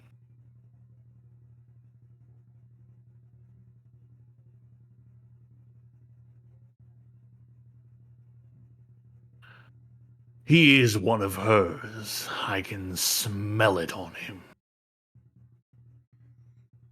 And to gain favor with the Queen of Dragons, one of the Lords of Hell, would be fortuitous. But that is not enough. A bond must be born of this realm as well.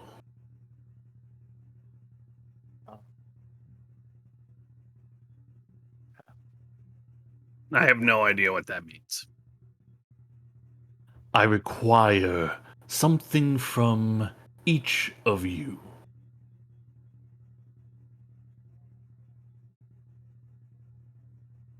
Mm-hmm.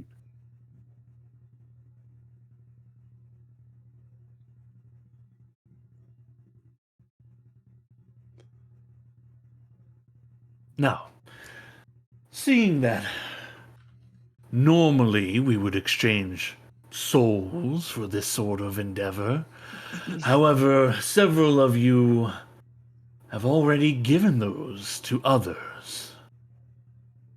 And I imagine no one else here is brave enough to relieve themselves of such a paltry thing.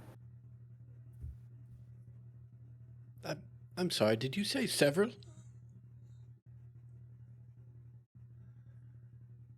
Well, you, for one, Oh, are yes. already promised. Oh, most certainly. This one, Layless, you said, they are promised.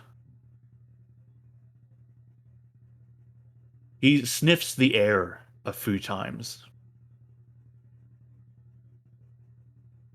I have decided.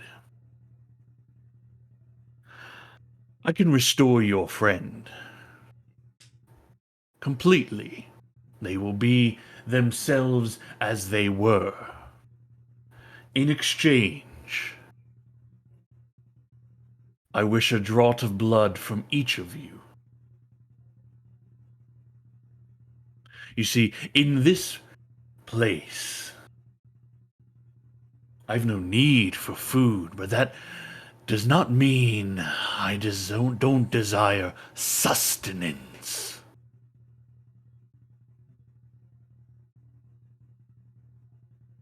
A few drops of blood, Your friend returned.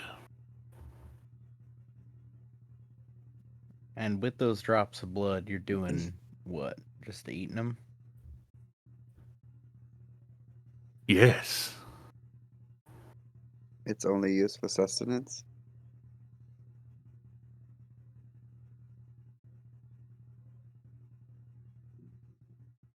I am weakened here.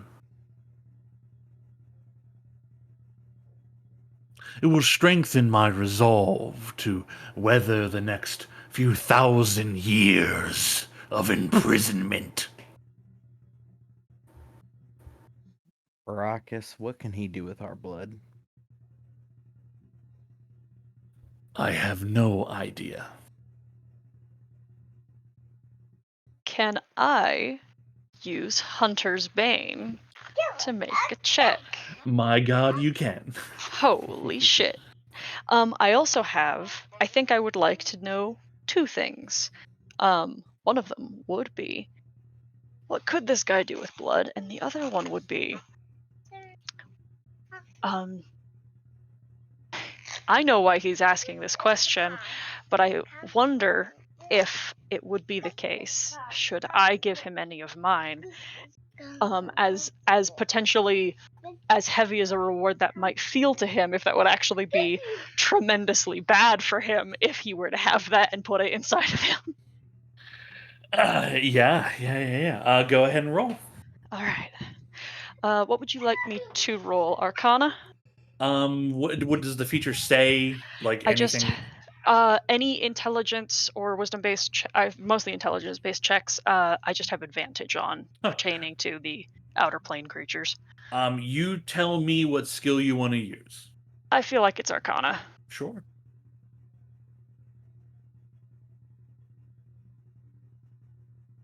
Oh, that sucks. I would like to use inspiration for that, if that's okay. Yeah. There we go. Huge 24. On a 24, what he could do with your blood. I mean, there could be many things, but the things that stand, like, given his circumstances, right? One, it will certainly provide him with sustenance, right? As a devil, the drinking of blood is like, it's not that they need to, but they do enjoy it. So it will be a pleasurable thing for him, right? It will provide sustenance to him. It will not like empower him to become a god. It's just blood, right? Now he could use that to potentially, like, if you were in his presence, he could use that to like potentially affect you in innumerable unknown ways, right? Like the interactions would be different from devil to devil and what they are individually capable of. But a connection would be born in that, in doing so. The more blood, the deeper the connection, right? Uh, as to your wholly infused blood, that depends on the strength of it. Like, as you were thinking of this, like, his eyes as he looks over the group always linger upon you and Baracus. And anytime he's like staring at you for a while, like, you can see him sniff the air. Like, you get this with a 24, you get the sensation like he smells your divine, like, divinity in your blood. And that, and he's not like, afraid of it. he's not, like, he's hungry for it. It's probably why he asked in the first place. Yeah, that was definitely my hunch. I just wanted to know if there was a possibility he was biting off more than he can chew, but it doesn't sound like it. If he was if this was like a little imp, probably. But this, like, this is a powerful fiend. In that case, I am going to call for Laylis to come back my way a little bit, and I'm going to take a step or two back. How do we pass this blood safely? One moment, Cal. Do we even have another choice? I think we do. Laylis, can I speak with you? Look up in here. Yeah, I'll just gesture for you to come to a corner of the room with me. Okay, I'll walk over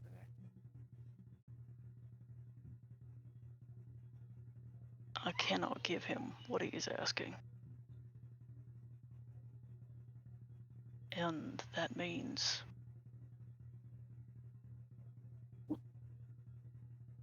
everything that I am failing you. But I cannot give him that. Because that could mean harm to many, many more. I'll lick Rainier's face.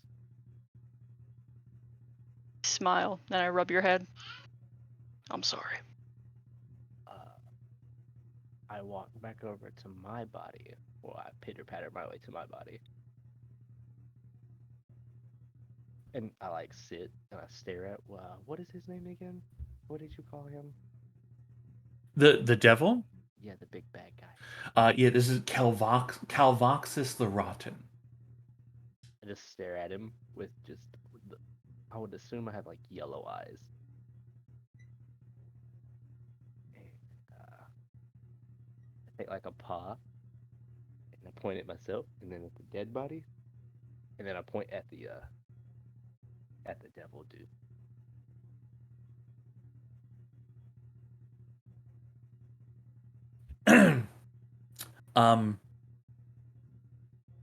You see at the edge of the circle, this devil with a claw-tipped hand curls a finger for you to approach the circle.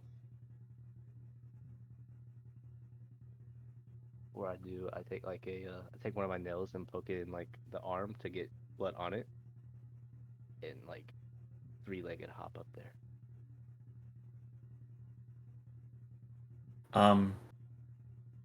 You approach the edge of the circle. The devil looks down upon you. Its eyes alight, and you hear its voice in your mind. It says,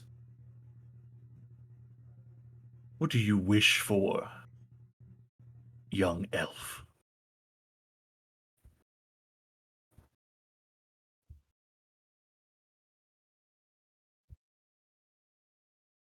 Simply to have my body back.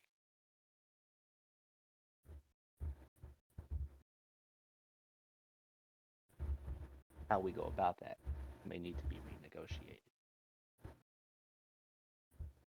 I have given the cost of your resurrection to your companions. Yes. Are they so selfish as to not provide a small trinket of themselves? Not necessarily. Let's say another idea was proposed.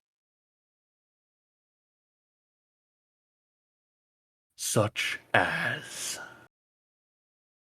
You want favor from Tiamat, but what if I try to do one better and give you half of a soul?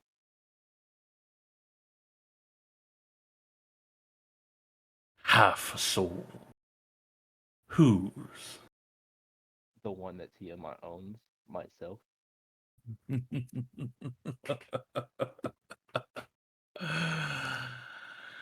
My boy, I couldn't take your soul if I wanted to. It is already given.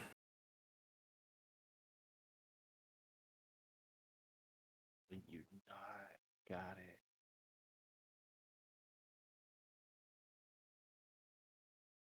Um, What do you need? I'm sorry. Can you speak up a little bit, Dawson? Oh, I was like, how much blood do you need? As much as willing to give. However, I would accept a single drop from each of them.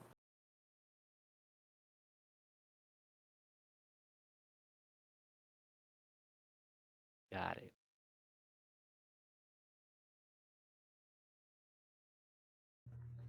Mm. You hear Calvaxus speak out loud to everyone. It seems we do not have an accord. The cost was given, and yet agreement is not made.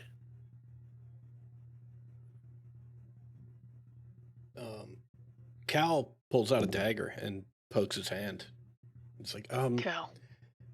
yeah, well, yes, what? It a drop of blood. I shake my head. See, Is there a guard in the room? No, Damn. gods no. Damn. Yeah, no, this is a Baracus made it. It was very clear. This is a deep secret of the Arcanium. Like Ooh. if he finds out you spoke about this, there will be a lot of trouble. Got it. Yeah, you were doing But- something the most taboo, the most illegal. I'm down with it. Yeah. Mentally, can I Calvaxis is his name, yes. Mm-hmm. Refer back and be like, is Baracus a willing replacement for one of us? Can hit one of his pieces, drop of his blood suffice in replace of one of ours? Calvaxis looks towards Baracus and says, "The elf here has made a proposal. Which one of you withholds their blood from the bargain?" Ragnarok raises his hand.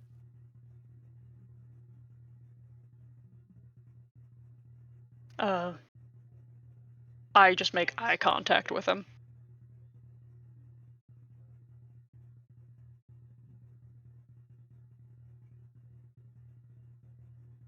To withdraw. Now, Laylis here has asked if Baracus could give their blood in exchange. Now, I would welcome this gladly. For one withholding, but two.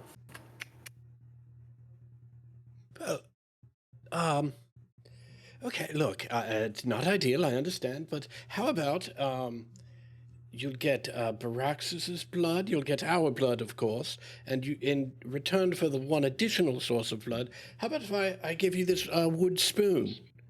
You can make the blood taste like anybody's blood, really, at that point. I care not for your trinket. In the midst of this, may I walk up to Baracus and sit and then hold out a paw as if like to like request his hand to shake it and try to like nuzzle up to him? Yeah, you can like kind of nuzzle with him. He looks at you and what is it? I hold out my paw. I don't know what that means. I'm sorry. I can't understand you. Man, he's getting the hang of it. I paw at his arm to like hand me his hand. He hands you his hand.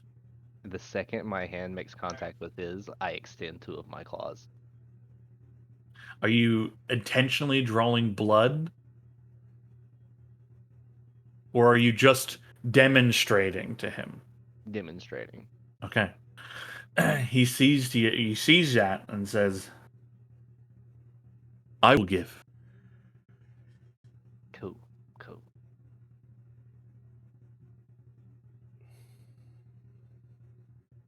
I mean, you'd give some of your blood to this thing? You all have been through so much at my behest.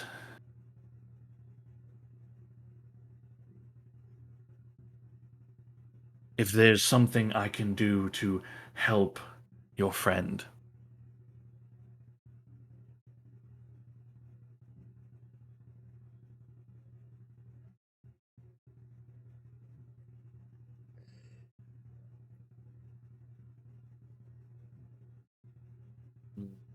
Now, what you request is blood from us. Right. Simple. A few drops in a bowl, and your friend restored. How many is us? I'd hoped for that one. And he gestures directly at Rainier. Okay. They were my favorite. Got it.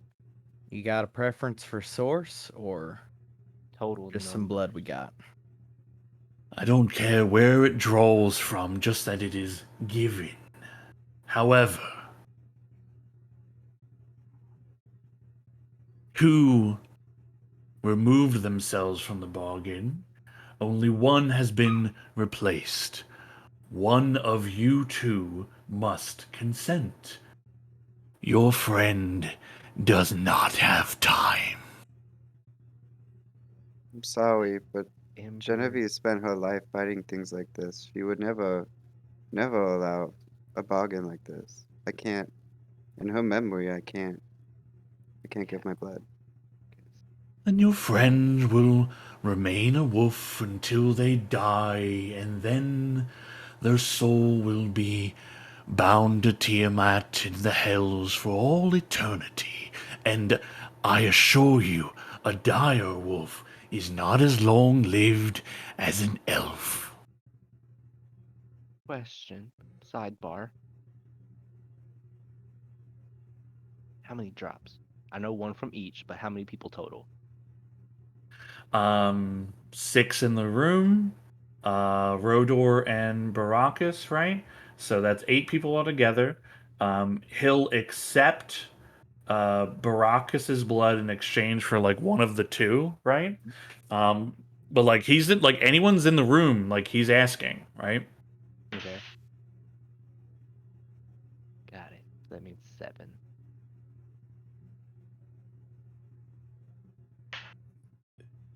This thing is not just asking for blood, it is asking for power over you. Yep.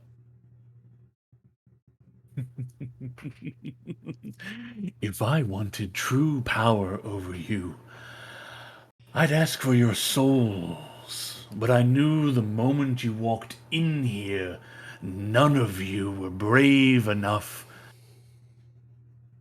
to sacrifice something so small. And yet, here, when offered a trivial thing,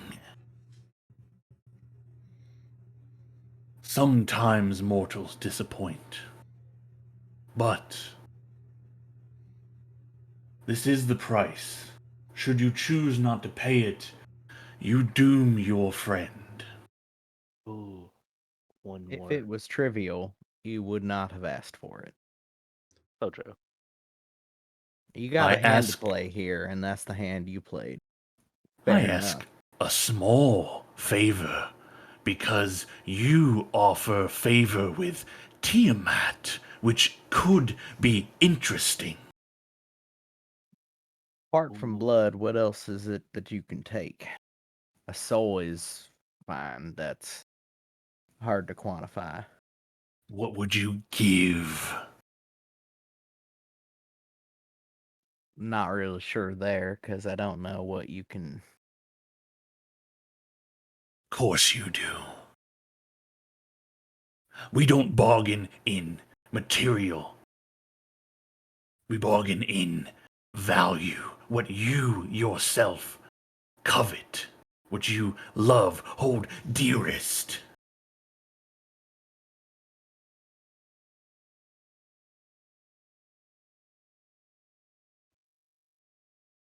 How you. How would you square up the value of knowledge and blood? What 'Cause I value. knowledge could you offer me?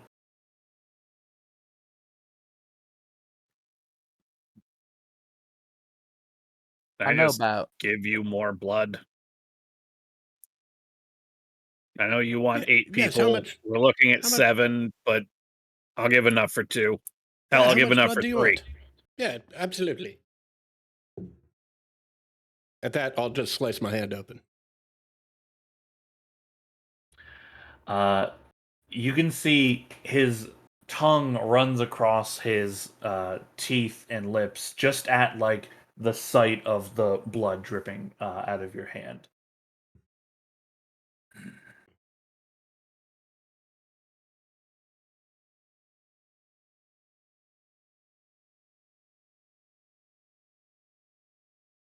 I think we need to Oh. leave. Right on the precipice of getting Layla's Does back. it look and you like want to Layla's leave? is back yet? But some deals aren't worth taking. If the two of Nope. you There's the door. if the two of you are willing to give more than the others, and the favor of Tiamat is secured, perhaps we can come to an accord. But understand this, elf. Look upon the faces of your friends who betray you. Not all are on your side, though they pretend to be.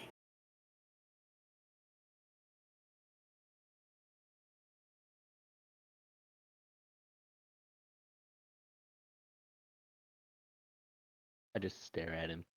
The two of you, gesturing towards Ragnarok and Rainier, you will not be a part of this bargain. The rest of you, a drop each. The dragon and the fiery dwarf, a bowl each. Then I shall have satisfaction.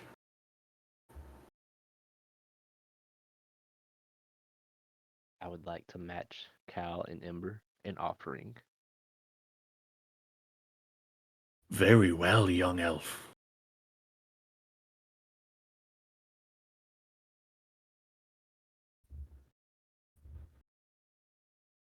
Yeah, I'm like tapping Baracus or whomever. Get me a bowl, please. Yeah. There are like in like there's like tables and shit that's like there's dust all over the place, and there are like old like it looks like an old dining set. There are several dust covered bowls on one of the tables in the corner of this room. Yeah, great. I'll grab one and continue to bleed in it. Okay. Cow bleeds. Um Cow bleeds. Merv. Merv is like pacing, waiting to see what Ember and the wolf do. All right. Oh, Ember. Ember gets a bowl immediately. Yeah, Ember bleeds. The wolf. Same, but I over the bowl. I on the veins. I cut down instead of like with not. I use the vein to get most of the blood instead of like trying to squeeze out. Right. And to be clear, this is the wolf's blood. Like Laylis is long fucking dead. There ain't blood in him, right? Yeah. Right. His blood's gelatin, right? Right. Yeah. Okay. Merv. Ooh. I walk over to Rainier and say, "What can he do with it?" There's magic that exists that allows you to use the blood of the infernal to cull them and force them to do your will. Does that work in reverse?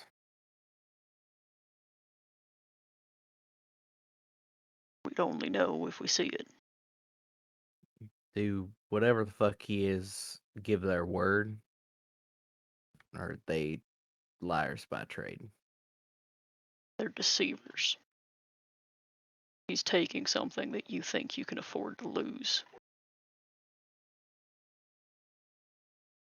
Well, Is it- look, in all due respect, it doesn't matter whether we can afford to lose it. That's not the bargain being made. The bargain is we want Layla's back. This is the cost. What I'm asking Rainier It is more cost. dangerous to give him knowledge that's important to me or blood?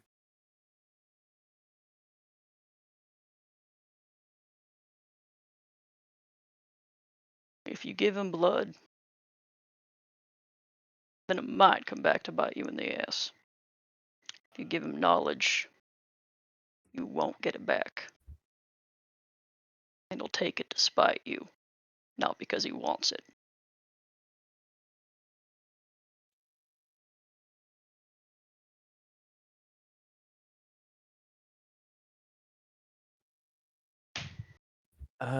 Yeah, Merv is gonna walk over a little closer and say, all Sky B is knowledge that's important to me, right? The most important. How do you quantify most? You know what I mean.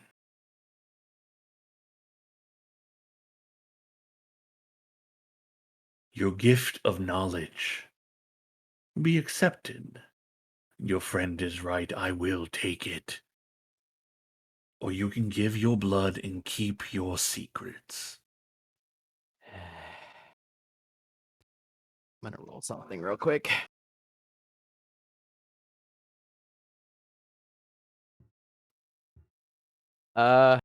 Merv writes out the recipe for elixir number 6, which is Uncle Mart's modifying mixture, on a little piece of paper.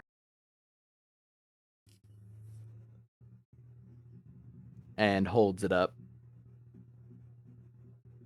My uncle gave me this, and I ain't been able to use it yet. You want to hurt me, this'll do it.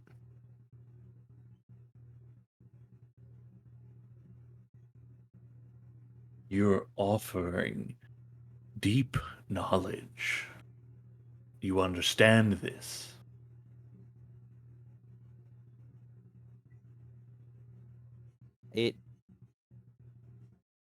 When you take it, I won't know it anymore, will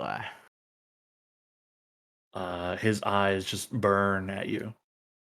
And only this. I ain't giving you anything else.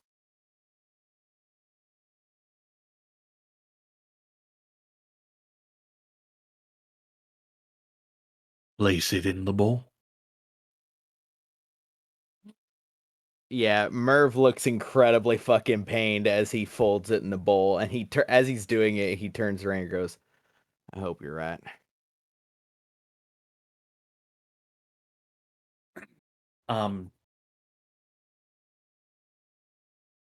He says to blood is put into the bowl. The recipe paper is set in. It begins absorbing the blood. Baracus grabs the bowl and walks towards the magic circle. Places his hands through the barrier of the circle, sets the bowl on the floor. Calvaxis grabs the bowl, drinks heavily, blood spilling out the corners of his mouth. He grabs the other 2 bowls from Cal and Ember, set forth, drinks of those.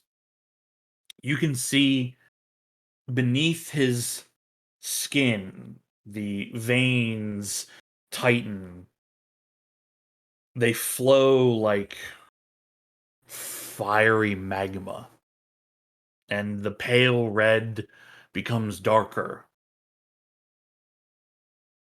His presence is enhanced slightly. His form seems stronger, but he doesn't change in any way.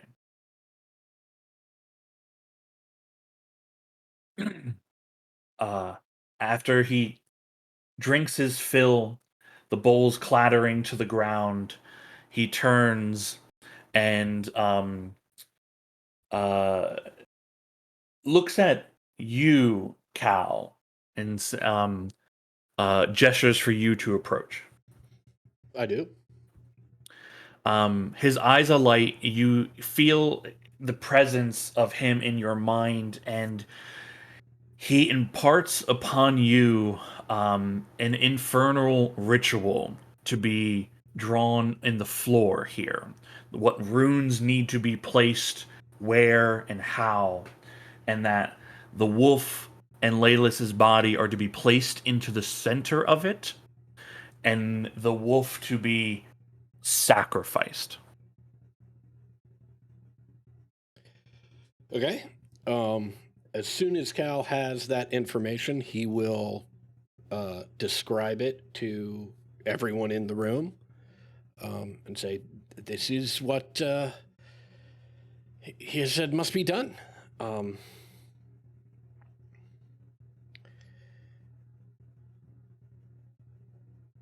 In for a gold, in for a platinum, I guess. I don't know that we can trust him that the ritual will work, but I don't see we have any alternative. Does this ring a bell to anyone? Anything about it sound familiar or worrisome?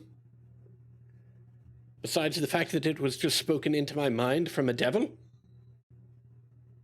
Can I roll an Arcana check on this? Sure. Yeah. It's out of my realm of expertise, but it does involve like runes and stuff. Yeah. And I'm kind of loosely familiar. What is the likelihood Ooh. that I could use the Ancient Arcana skill, which I have recently acquired? Is this Ancient Arcana? This is, although ancient and arcana, it is not precise. Yeah, Not right, relatively. yeah. Not exactly on that. Okay, on a 23, Merv. Without seeing the runes, just hearing the description of it, I mean that is hard to judge, right? Yeah. But you are like you're not. You are a student of the world as much as anybody. You are not you are an intelligent person here, right? You understand that like you have made a bargain with this devil. The bargain will be fulfilled, right? It cannot break that. It has to give you what it offered, right? Mm-hmm. So on a 23, like it has to work. Yeah, There's, I guess there's no way it can't work. one of the things Merv is checking for is shit like it being symmetrical and stuff. Like there aren't intentional flaws built into it that could cause it to go fucky. Because that's how Merv would sabotage one of these.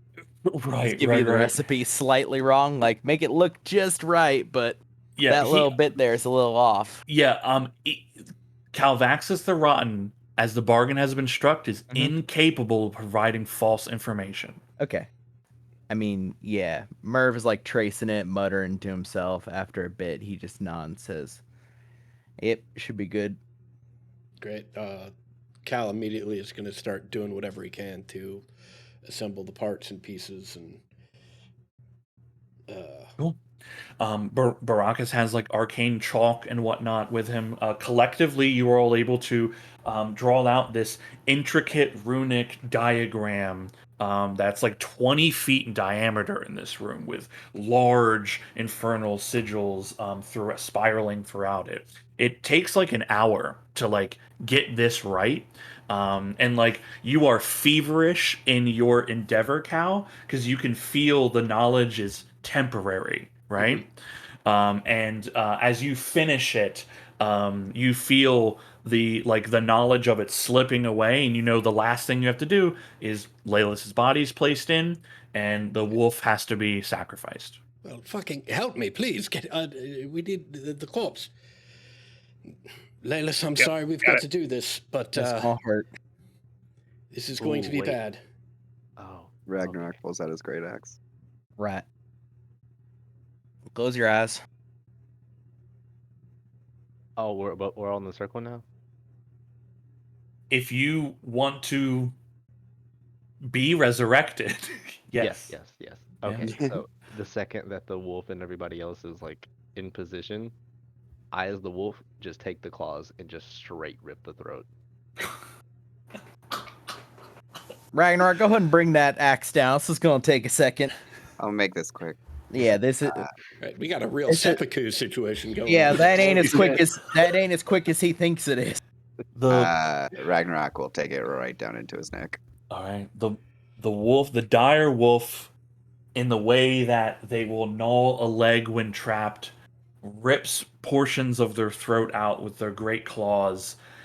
Spattering of steamy red blood hits the sigils. They begin to alight, the blood absorbing into them.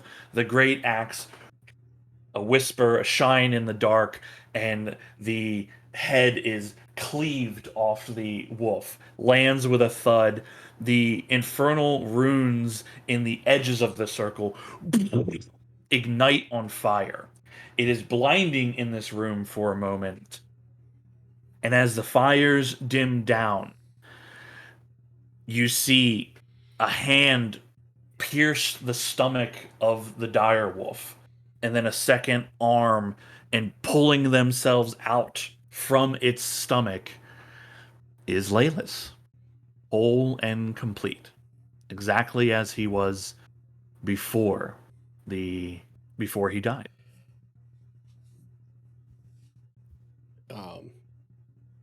As soon as he emerges, Cal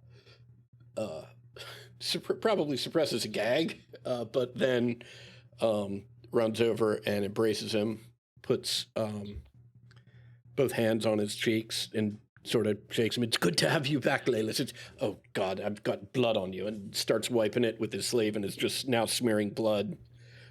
But there's dire wolf blood all over the place. It's just viscera everywhere. Yeah, let's get the fuck out of here. Oh no, we've still got business with Baracus. No, I mean out of here. Oh, Yeah, I more understand, specific. Bev. Right. Oh, I automatically summon Basar. Basar appears, his two heads, and he looks upon you, and he speaks out in Draconic. Father, we've been watching. It's been so long. I'm glad you're back. I'm like, I'm glad to be back, buddy. And then I gesture towards the towards Calvinox, and I try to meet eyes with Calvinox in a way of acknowledging what just happened, but also still promising. You see his head bow a little bit, and you see little Basar trots up to the circle, his two little heads held high, and he speaks out in Draconic. And those who speak Draconic hear him say, "She has heard you. You have gained her favor." And you see Calvoxus again nod at the little dragon, and Basar comes back to you. Oh wait, how do I do this? How do I don't know how to change my language. Can't pick my person. Okay, Liz, we're gonna have to strip the clothes off your corpse. As walking out of the door in primordial, because I speak it, and you said it was a primordial. I speak out. I will make sure the promise is upheld.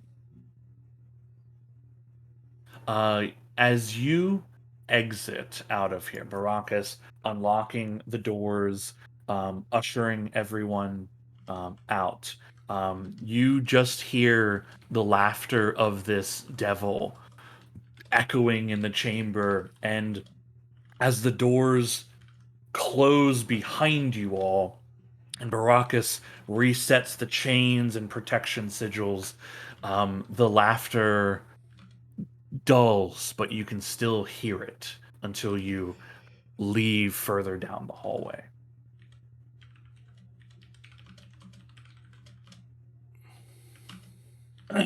Baracus looks at all of you.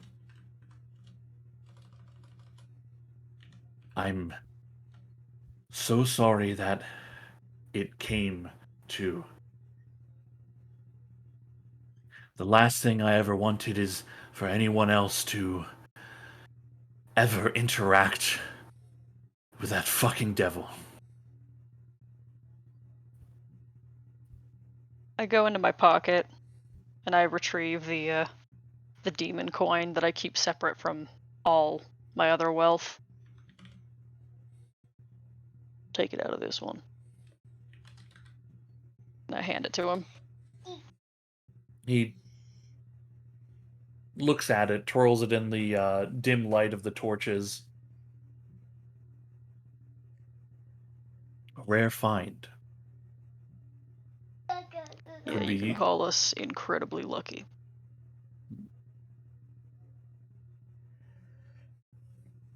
What would you wish me to do with this? Maybe not something so fancy as that. I'll nod his head backwards. Just make sure it won't hurt anyone else. I'll see what Master Featherwork can come up with. Now, I will see to the mess that has been made in there.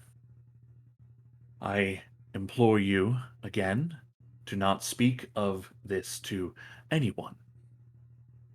The heads of the Arcanium are aware of our guest, however, many are not. I would appreciate your discretion in this matter.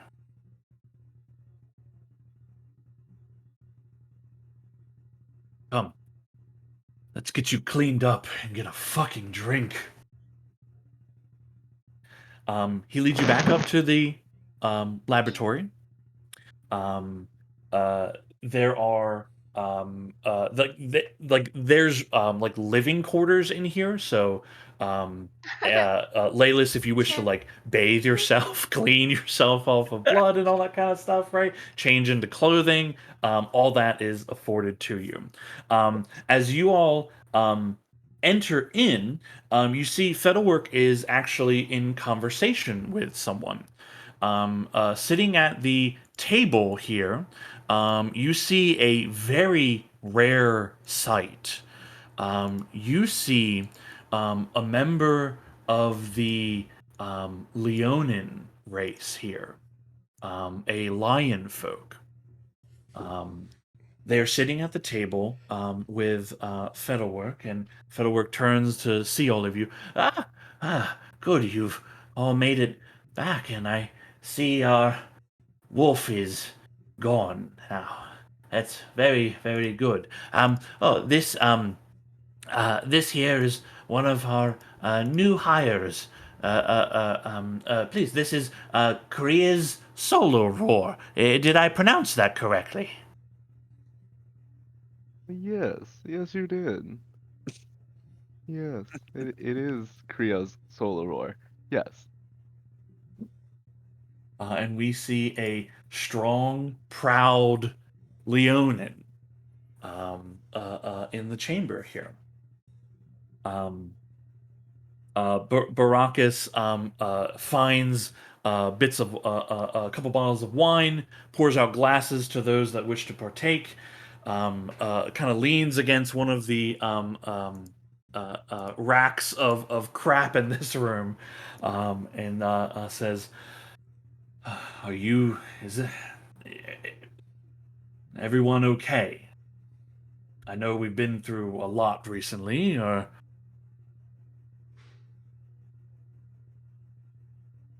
is there anything I can do for all of you?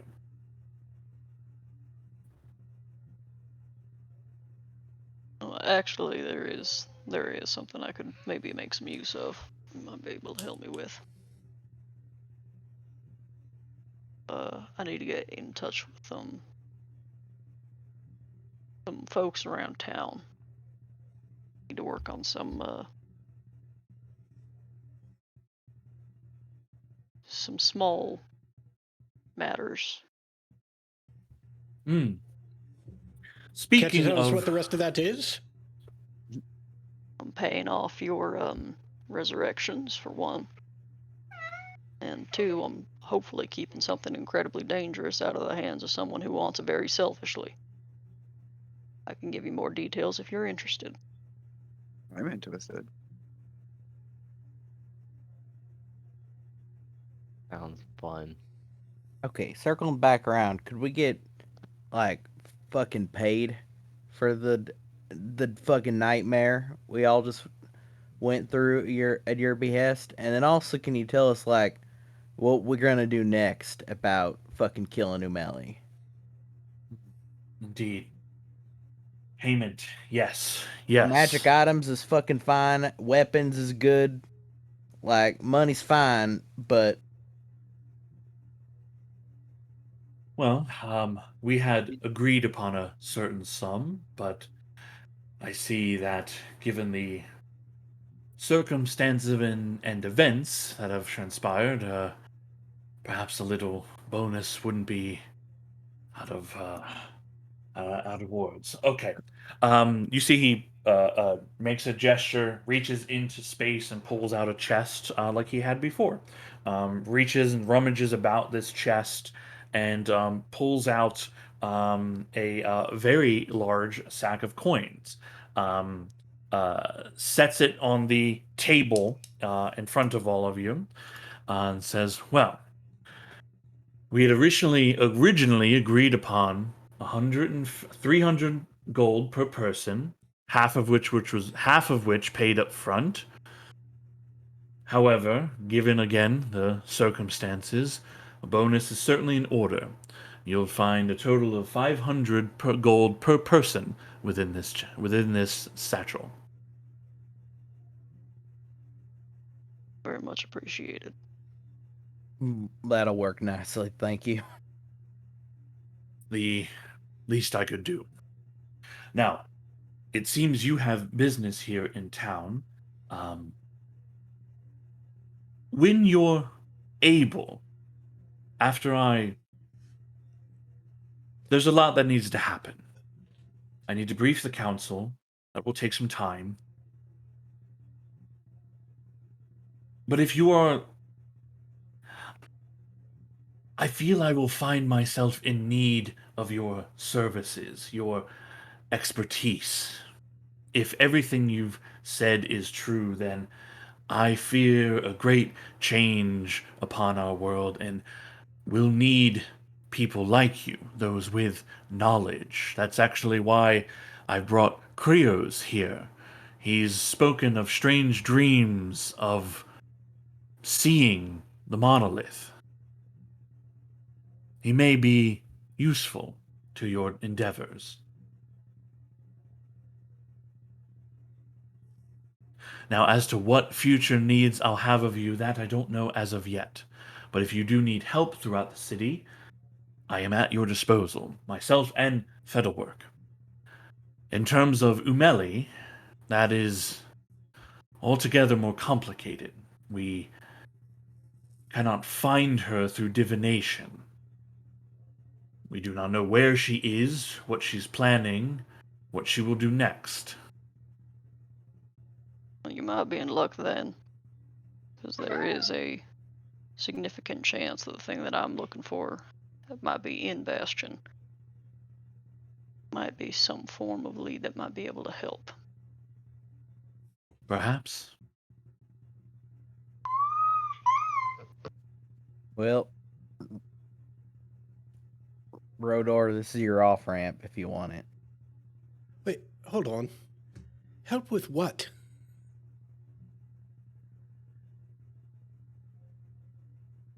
Who's that directed at? It's an open question to everyone. Okay. Well, in terms of in terms of help that I would require, the work that we do here in the Research and Reclamation Laboratory is look into strange occurrences that are, that happen around Bastion and the Greater Adar related to the ancients. And from what you've described, I feel these occurrences may come with greater frequency. As such, as literal experts in the field, I may ask for your assistance. Of course, there'll be payment required, and I'm more than willing to offer a sum of gold for help in that endeavor. Oh, well, However, that's very interesting, and it's been very profitable thus far, although has come with a high body count, which I'm not excited to relive. And we've got our next endeavor. these fine folks were kind enough to revive myself and Ember.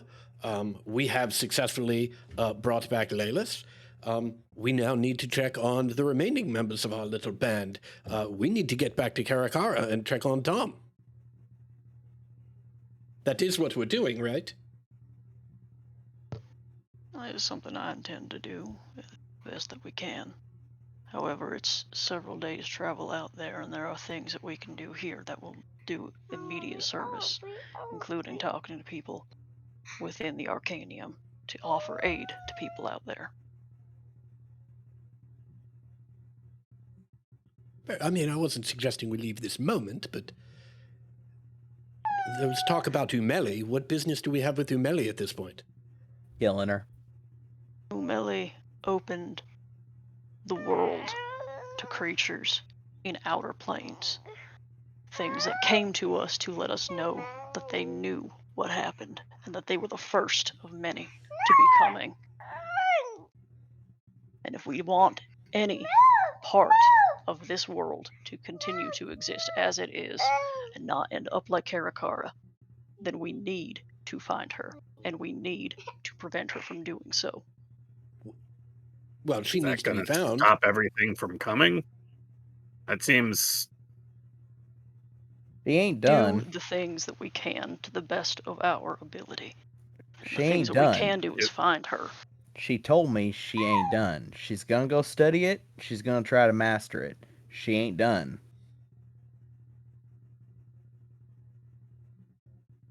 Yeah, it sounds like killing her doesn't stop these things from coming. Can't The do door nothing is about open. those. Can't we? I mean, We don't know. We haven't even looked into it. We're running off for revenge. There could be, I don't know, whatever the hell they looked like. There could be lots of them coming. There could be a way to stop them from coming. to be clear, I ain't running nowhere. Revenge. We literally just said our next plan was finding Umeli. No, That was said like No, that- 5 seconds ago. That's Right, the it's new why I asked the question. large goal. Yeah. Everything else we're doing as steps on the way to killing Umeli. Which is Everything's the got goal. Everything steps. else is just steps. That's Right, I mean, did Umeli is the goal. Right. This is did- what did- we think is important right now. Umeli seems like the one thing that we have the capability of affecting. Do any of you know how to leap through planes and stop things entering this world? Do we? I mean, we saw how that went last time. No offense. It didn't go well. And also, But we're still... I mean, we're not saying that nothing should be done about Umeli, right? But there are many smarter, more powerful people than us in this very building. There are smarter, this more powerful room. people. Yes, we have informed them. Now we should get about the business of doing things that we can do. We've brought Yes. Laylis back. We can find Dom and his parents. Oh God, his parents. I'm gonna be perfectly clear here. I'm gonna get revenge on her, but revenge is not some half-cocked bullshit. Revenge is a recipe. So there's lots of steps we're gonna go through before we get there. I don't got much reason for haste at the moment. Yeah. Just to be clear, that's the end of the recipe. Okay, well, We can do stuff here. It, We can work. it looks like they took a vote on what we were all going to do as a group while we were dead. I'm gonna go Don't. call Dom. Have to join us. The things that I am aware of is that there is a manuscript that apparently is of significant importance and interest. And if that exists, then there's a very good chance that it is of interest to Umeli. Keeping it from her and from anyone who might have personal interest in it is an attainable goal. That is something I plan on doing because it's something I have capability of doing. Take as much time as you need to recover and take care of yourselves and feel well. I need to go do the things I can do. Not much of a team player, are you, Rainier? I'm sorry. I Yell don't at me. follow how. I don't see how it's a piece of manuscript that is important to someone, so it therefore follows it must be important to Amelie. I mean, There is I nothing for me could, to know. but I mean, you just said, like, I said it could be, and it's something I have capability of taking care of. That's wonderful, but we're either in this together or we're not. People going off half-cocked and deciding that the manuscript must be recovered or Umeli revenge must be gained. That is individuals talking about acting individually. Yeah, I'm with it. Are we or are we not a group? Should we or should we not behave and make decisions as a group? Should we not assist one another as a group? I would like to have your help.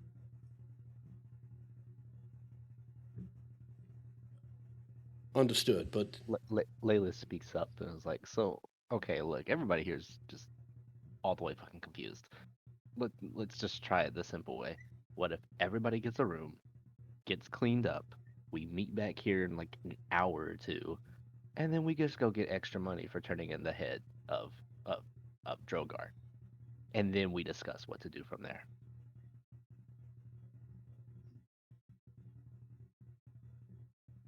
Not a bad idea. There are still some personal affairs that I need to attend to help pay for the resurrections. Yes, Drogar money can help that. don't want to share what those are or how much it is?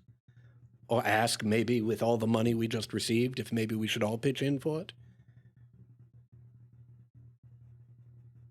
It's 3,000 gold. I'm planning on selling my family's house. Ooh, We literally just received 3,000 gold.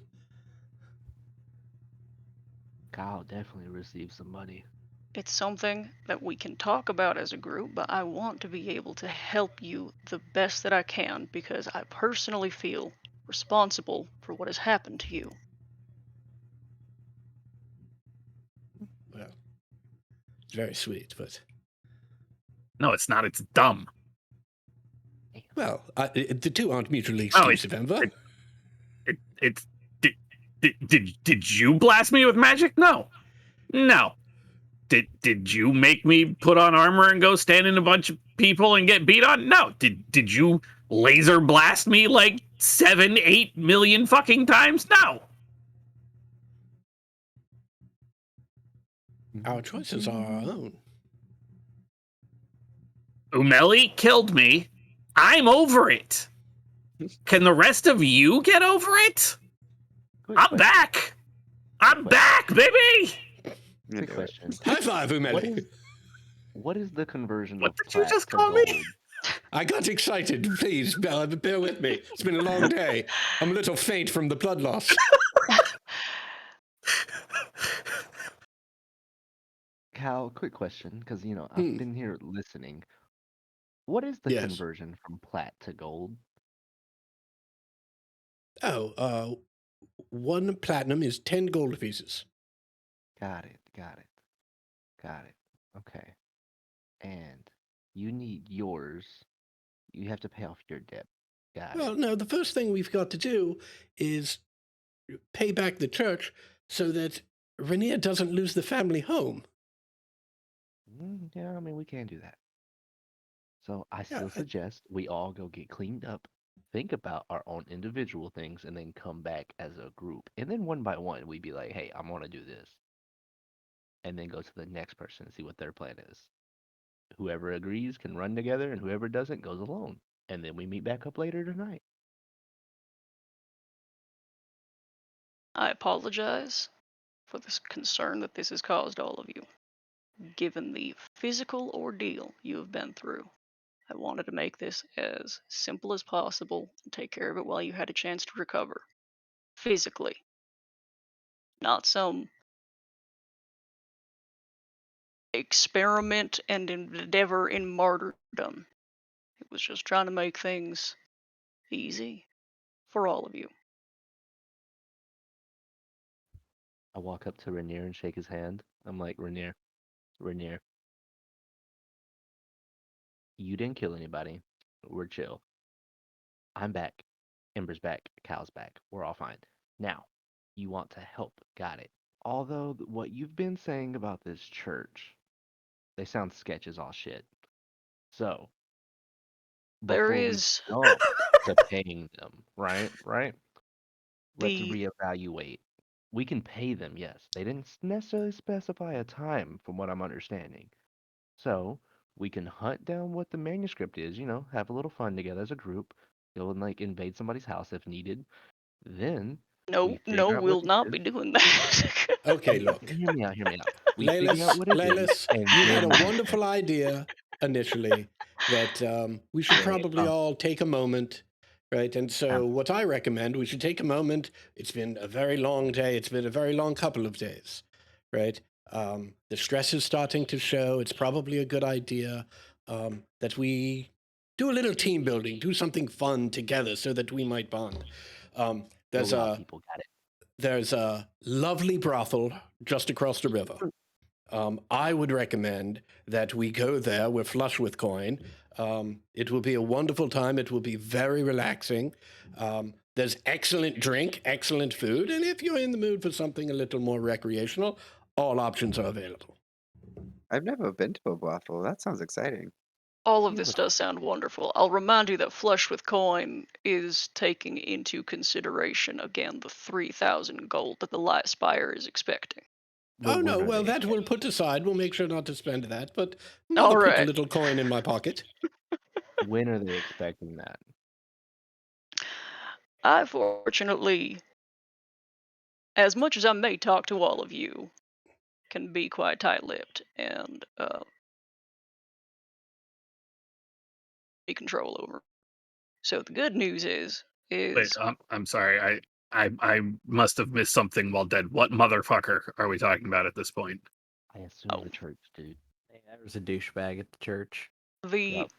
the Light Spire Temple is a bastion of security and sanctuary for many people. However, given that that gets to people's heads sometimes, the bishop there put a great amount of stress on his authority to indicate that the cheapest and most effective way of bringing you back into your own selves was for me to do some personal favors for him. And I believe I've been pretty crystal clear about the things that I need to do as far as, my purpose of existence. And violating that is not something I am going to do ever. And I'll make eye contact with with Laylis. So, let him talk my ear off about the things that he wanted me to do. Kept Uh-huh. note of the things he was interested in, and as well as the value of the resurrections he pleaded for. And then, just sort of figured out what I was going to do in the meantime, given that I wasn't expecting the nice bonus. And I tapped the chest with my knuckles. So, quick question about that before we proceed on to relaxing for the day, because I'm very curious. That last piece that he offered or suggested you do for him, hunting down some manuscript is what you said. Yes. Did he require his requirement to bring it to him, or just to see if you can locate it? He very much wants it to be, he wants to be the personal and sole owner and proprietor of it. And did he insinuate any consequences if he doesn't get it from you? The reality is that the Slayers and Sanctuary of Slayers is not a sanctioned division of the church. Mm-hmm. He may have the ability to affect and make my life pretty fucking miserable, but he cannot do anything to remove me from my position. Oh, even better. So what if it gets stolen when you're trying to get it, right? So you're trying to steal it and somebody steals it from you and you can't get it. then I would have to report such a trifling inconvenience to him, Mm-hmm. and he would, of course, bemoan the fact that the Slayers are a decrepit and irrelevant faction once again and mar upon the history of the church. And he would eventually send his paladins after whatever thread that might have left. What if we tell him the threat was a god of dragons? You terrify me. And I smile. I don't think his 5 paladins can really contest the Queen of Dragons. I should warn you that the Brotherhood of the Rising Sun is more than 5 I paladins, saw but at least 25. yeah, I and was that's just just walking here. in. There were a lot of them. Yeah. She has a brother too. I saw just 5 in the room. Yeah, no, there's about 20 to 30 of those for every one of me's. So we do have that to consider. Yeah. But she doesn't care. That's the only thing. We're not Yeah, worried about but us. okay, that's We're not gonna use her for real. I'm just gonna use her name. You know, I don't know what's scary, like the wolf or this now elf form of him. You're not going to get used to it. it's just he's real flippant about it is mainly the thing. Like he's just got a devil may care thing about him selling his soul to a dragon mom, and I don't really. Oh, I mean, I'd laugh, but the devil thing was actually kind of traumatic Yeah, for I mean, everyone. yeah, I mean, don't worry, she gave him a gecko, so like, let it not be said he's not, I guess, sorted. Hey, speaking of sorting, Baracus, I also just feel like you owe me as well. Kinda. So maybe we can kind of sort this out. There's a Yeah. whole hazard pay thing. Baracus looks at her and goes, "You are absolutely correct, Rodor. Let's see what I can do here." He hands the coin you gave to him, Rainier, sets it down to near Fiddlework and says, Oh, thank Christ. Yeah, I was so scared right there. I was like, that motherfucker, I'll punch him. Fiddlework, if you could figure out what this is and then how to properly store it, yes? I got a pamphlet for you about what it does. Oh, sure. He goes More than about a napkin. trying to figure out what it is. Baracus and Rodor begin working out like what her hazard pay is, and he gives her a bit of coin. She says to all of you, "All right, a lot of wisdom and crazy things has been said in the last 15 minutes here.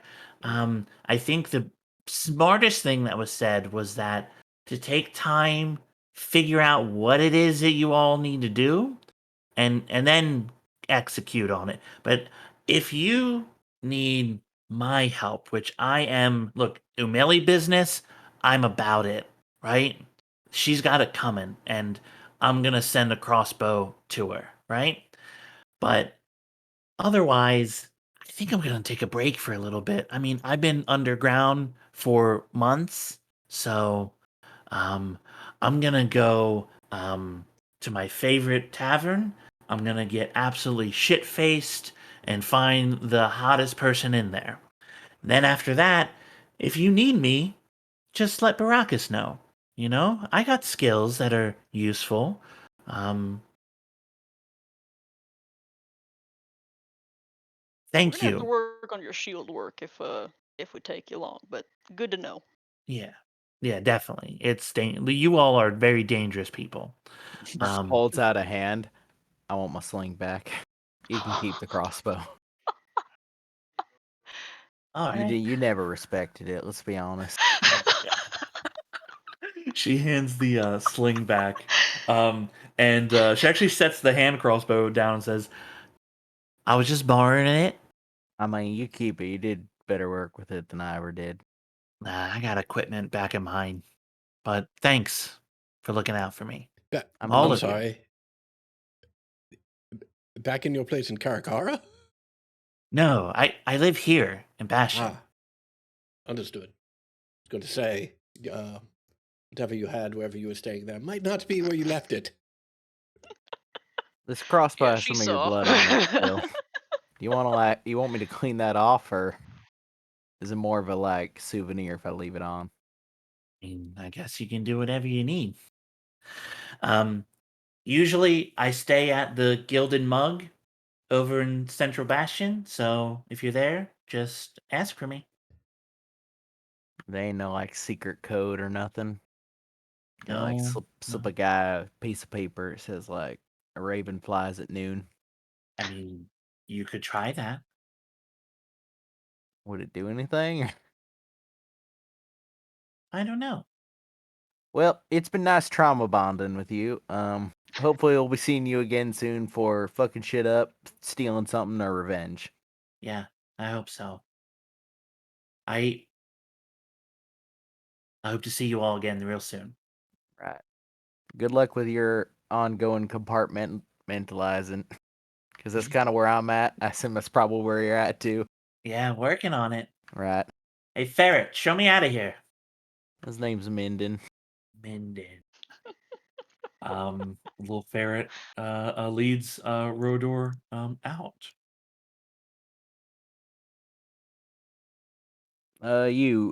Roar guy, furry friend. Yes.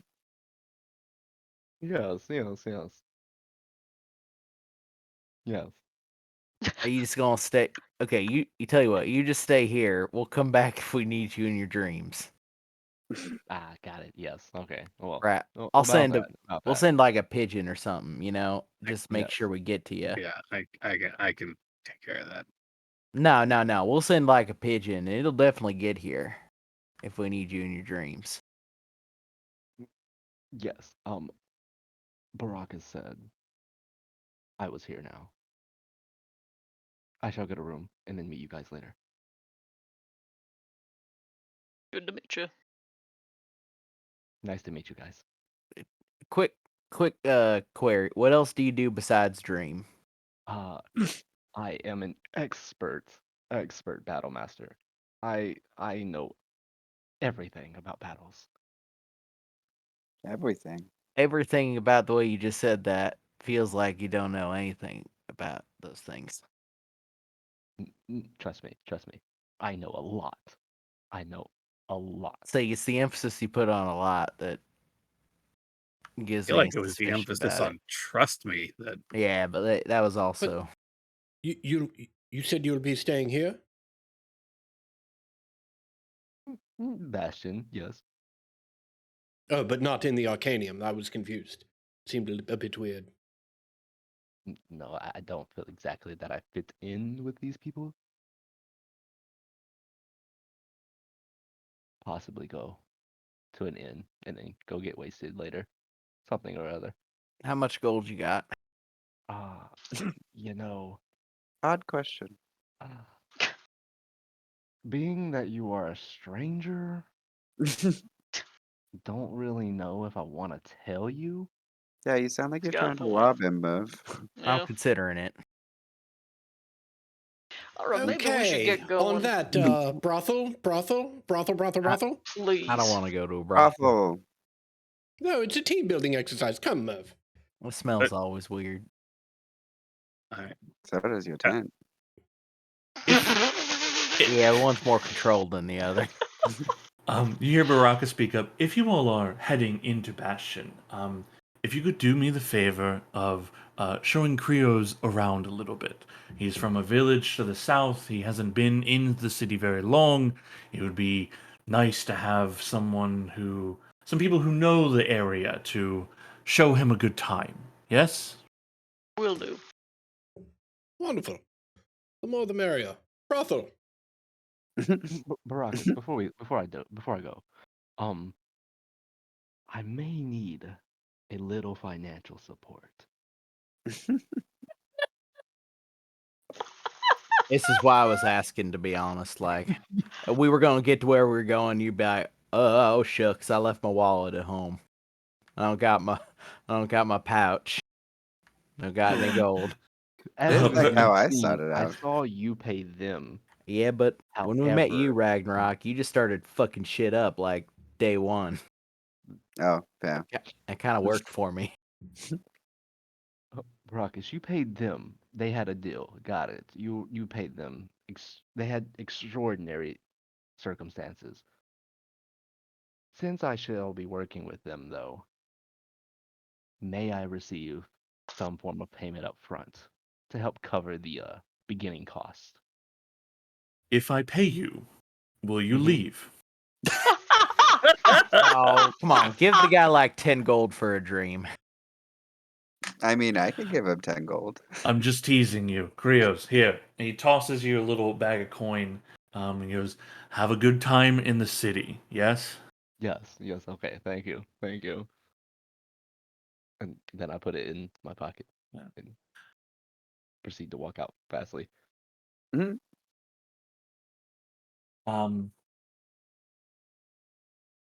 You all exit the place here and begin. By this time, the ferret has come back down and is like beginning to escort you all around. Cal, do you linger? Oh, absolutely. If there's an opportunity, I absolutely do. There's an What is this? opportunity. What is this over here? You know what I want. you know what I need. Right, absolutely. Okay. Hold on, let me just make sure everything's set. And like that.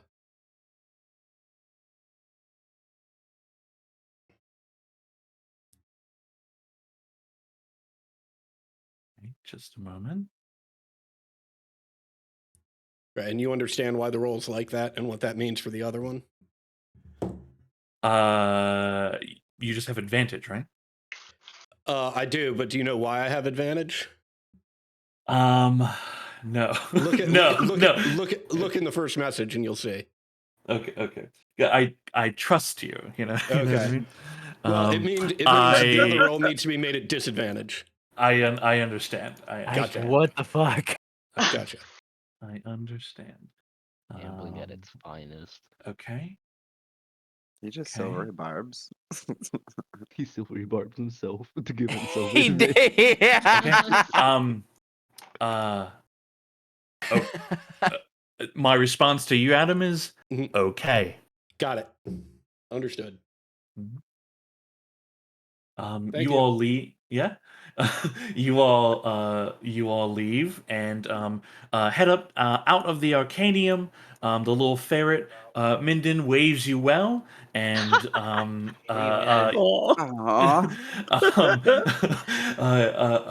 you are welcome to catch a ferry to the other side to go back into Bastion to have a night of revelry in any way that you all shall choose. And that's a great time to end session. Oh, great spot. Because Sean, how much exactly did Baracus give Krios? He gave you 20 gold. Got it. Yeah, and you have money.